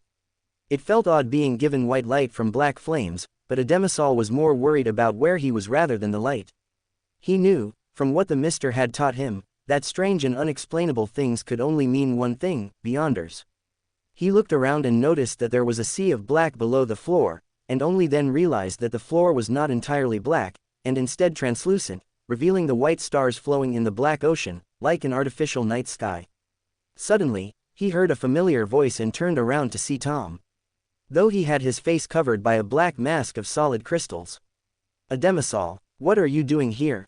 Tom, it really is you, but why do you have a black mask on your face? I do. Tom frowned as he reached over to touch his face, only to feel nothing. A demisol saw in confusion as a demisol's hand passed right through the mask as though it did not exist. No, I don't, but you do. Tom pointed over at a demisol. I do. A demisol frowned and mimicked Tom's actions, for the latter to see. Beyonders. Tom's frown deepened, but a demisol could not see it. Still, he could hear the grimness in Tom's voice and nodded. Suddenly, they felt the very air in the place tremble in excitement as though welcoming the return of their king, and noticed a figure of pure darkness had appeared in the hall at some point. Who are you? What do you want? Send us back, please. The figure in black did not respond and instead put his hand that appeared to be made up of the black liquid as some of it fell to the ground in the process up to his chin. His face did not have any features other than a mouth, and the symbol of unity the Mister had taught them. Well, you should ask that question to little Ademisol over here. He was the one who called out to me. Tom turned to Ademisol, who was just as confused as Tom was, only for an idea to strike him, and his expression brightened up. Max could almost swear he saw a light bulb appear above the kid's head. You are the primordial unity. Tom looked shocked at this question, but then looked over the symbol on the face of the figure in front of them and fell into deep thought. He also gradually noticed the minute details of the walls, pillars, and even floor, and noticed that the symbol of the primordial unity was everywhere. The one and only. Max smirked, before extending his hand over to Tom. I think you might want to explain something to your friend here. Oh, yes, Tom, I have been kidnapped by a pickpocket. He had taken the bracelet Mr. had given me for managing my powers and then distracted me before knocking me out. I am currently tied up and gagged. I knew it. I had a feeling this would happen. This was why I told you it was a bad idea to explore Pritz Harbor. Damn it. Tell me, where have you been taken? I don't know. I think it is some sort of abandoned warehouse. Oh yes, there is also this very bad smell coming from somewhere, like a rotting animal corpse or something. Anything else? Do you even know how many abandoned warehouses there are in Pritz Harbor? There is no light within the warehouse, but there is a bright light that comes and goes every now and then. If you can find the swinging light, you should be able to find me. But Tom, we have to also get the bracelet, no matter what. Don't worry, we'll get it back. A swinging light, huh? A lighthouse? Yes, it can only be that. Alright, little kids, let me tell you a few things. As long as you take my name, you can come here being Castle Black. But remember, your body will be defenseless, so do not use it unless your body is safe. Also, you might not be the only people coming here, and not everyone comes here only to talk with each other.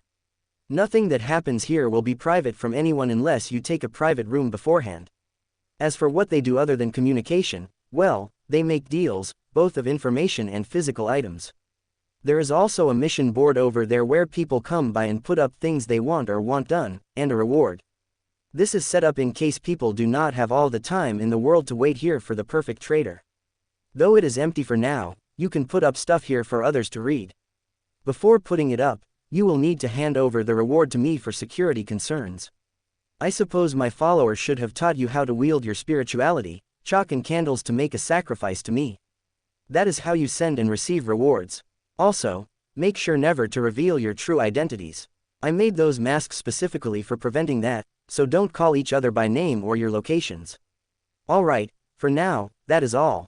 You two can leave. Alex waved his hand and both had their visions covered in darkness once more, only to find themselves in their original location before they entered Castle Black, with a mix of confusion, stunned, and excited emotions running through their minds.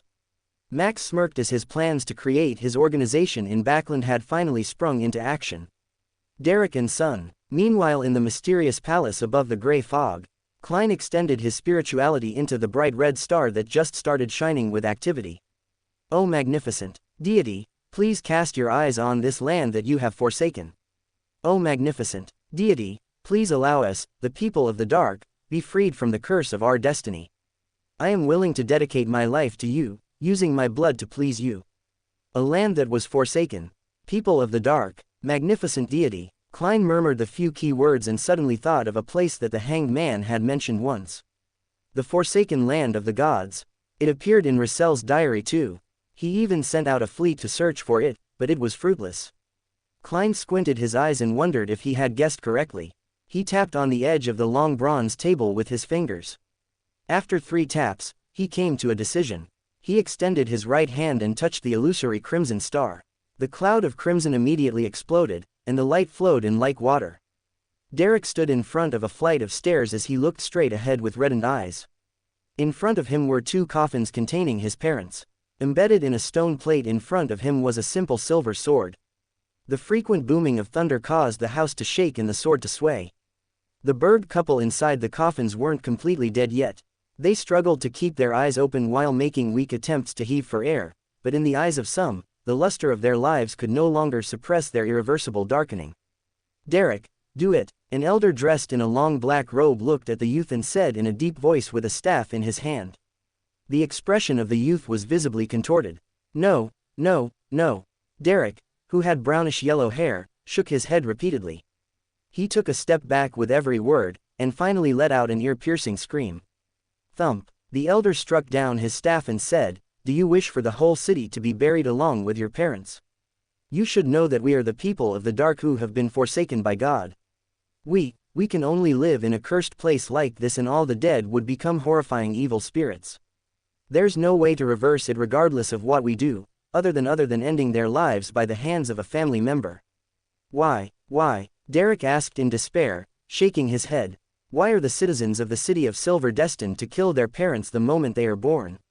The elder closed his eyes, as if recalling what he had experienced in the past. This is our destiny, this is the curse we must bear, this is the will of God. Draw your sword, Derek. This is a show of respect for your parents. After this, when you have calmed down, you can try becoming a divine blood warrior. In the coffin, Berg tried to speak, but he could only let out a groan after his chest heaved several times. Derek took several steps forward with great difficulty, returning to the side of the silver sword. He extended his shivering right hand. His brain registered the cold touch of the metal, causing him to recall the blood ice his father brought back when he went hunting. Blood ice the size of a mere palm was enough to keep his home cool for a few days. Images flashed past his eyes: his stern father teaching sword techniques, his friendly father patting away the dust on his back, his gentle mother mending his clothes, his brave mother stepping in front of him when they encountered a mutated monster, and finally, his family huddling in front of a flickering candle and sharing food. A faint sound croaked from his throat despite his utmost suppression.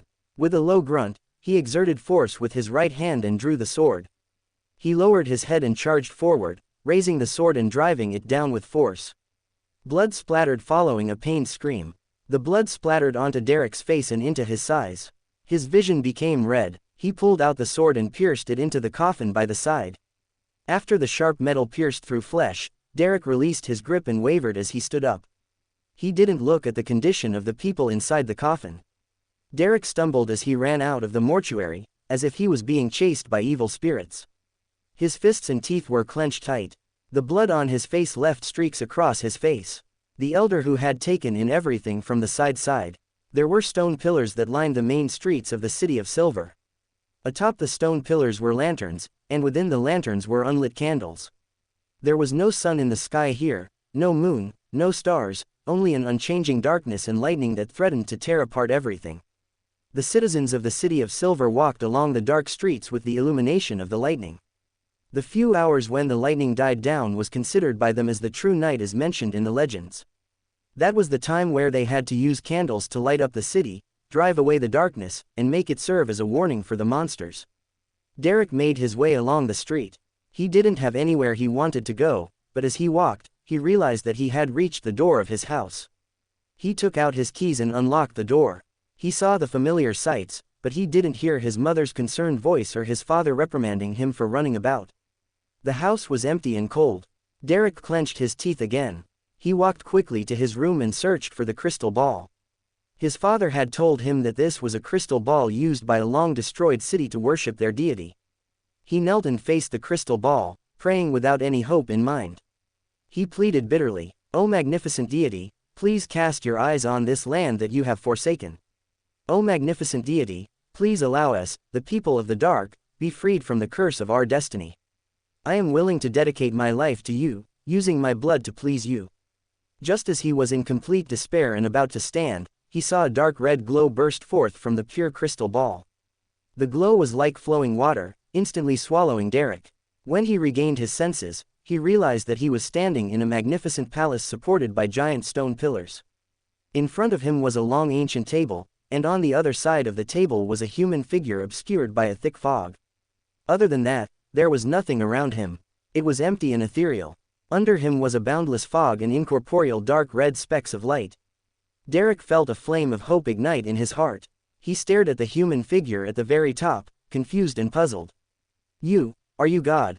After asking this, he suddenly remembered a statement he read from a book in the City of Silver and quickly lowered his head. That statement was, "You may not look directly at God." Klein leaned back as he crossed his hands. He adopted a relaxed posture and answered using the language of the giants, Jotun.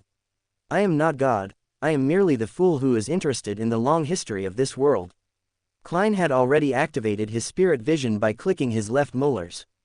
He noticed that the youth in front of him had different colors covering the surface of his astral projection and the depths of his ether body. This meant that he was not a Beander. "The fool," Derek ruminated over the term and, after a long silence, said with difficulty, "I don't care if you're God or the fool, my prayers will not change. I hope that the people of the City of Silver will be freed from the curse of their destinies. I hope that the sun and sky described in the books will appear in our skies. If possible, I wish that my parents can be revived. Hey, I am not a wishing well." Klein put down his hands and laughed. "Why should I help you?" Derek froze. He thought for some time before saying, "I will offer my soul to you. I will use my blood to please you. I have no interest in the soul and blood of a mortal." Klein smiled and shook his head. He saw the color of the youth's feelings turn into the color of despair bit by bit. Without waiting for the youth to speak, Klein nonchalantly said, "But I can give you a chance. I am a fool that likes a fair and equal exchange. You can use what you can attain to exchange with me, or people like you, to exchange for things you want. But remember, they must be equal in value. This can make you powerful. Perhaps one day, you can rely on your own strength to free the City of Silver from its curse and make the sun appear in your sky once again." Derek listened quietly. He lowered his head in silence and replied after a while, "I want to become the sun. I wish to obtain the formula of the corresponding starting sequence potion from you." Klein maintained his posture. He replied with a calm tone, "We can discuss this transaction in the future. Do not go out for the next 2 days. Try your best to not be in the same room as anyone else." He didn't know the unit of time used in the City of Silver, much less the time difference it had with the Lowen Kingdom. All he could do was generalize it as tomorrow and wait until the tarot gathering was over before he told him that was the time for future meetings. "All right, I'll follow your instructions," Derek replied with his head lowered. He didn't have any objections. Klein heaved a sigh of relief. Lai tapped his fingers on the side of the table and said, "Before I send you back, let me first complete our equal exchange. I gave you a chance to be strong, and you have to give me something equal in return. I have said that I am the fool who is interested in the long history of this world. What I ask in return is the history of the City of Silver, everything that you know." Derek thought for a moment before replying softly, "I will describe it faithfully." And so, Derek described the history and current state of the City of Silver to Klein until he explained everything, and Klein sent him off while acting all mysterious. After a while in the real world, Klein began to divine the origins of a certain sealed artifact he had in his possession. As it turned out, it was created using a golden liquid, and with intense curiosity, Klein divined the origins of the gold liquid. Thankfully, he did it in the mysterious space above the gray fog after he had conversed with Fry and Captain Dunn, because as soon as he did the divination, he saw a dazzling sun in an empty broken void before his divination shattered. For a full 3 seconds, the gray fog was dismantled by the energy trying to invade it from the divination of the past, as the bronze table shattered and the palace collapsed, all before returning to normal. Klein's body, which had become akin to a bonfire, gradually stopped rolling all over the floor as the fire calmed down and vanished. He supported himself on the armrest of the high chair and stood up with great difficulty. He was terrified and confused about what had just happened. He had never imagined that a mere divination would result in such consequences. He panted and lifted his head to survey his surroundings. He realized that the lofty palace and ancient bronze table, which looked like they had stood unchanged since ancient times, had been damaged. In the world above the gray fog, which had never experienced any abnormality, it was simply an unprecedented level of damage. In exchange for all of this, Klein received a lot of knowledge. The damage, which would have normally either killed a normal person or Beander, or at the very least forced them to instantly lose control, had an equivalent amount of benefits brought along with it. Klein basked in the incredible knowledge he had gained about the Sun pathway. Unknown to him though, Max already had all this information as he had read this part of the novel. I am sorry, but we were introducing a new character for the Tarot Club, so I used a lot from the original text. This kind of stuff won't be happening too often, especially once our MC begins changing the plot. Sorry for the blatant copy-paste in this chapter. Just know this is a fanfic, so I am not earning anything from it, nor do I claim anything from it to be mine other than maybe the original character. Not that I can actually do anything with the OCs, but yeah. I am just writing this for fun as a hobby. For more thrilling fanfiction stories like this, check out my channel Fanfic audiobook. Dive into epic adventures, mysterious realms, and legendary journeys brought to life through immersive storytelling. Don't forget to like, share, and subscribe for more amazing audiobooks.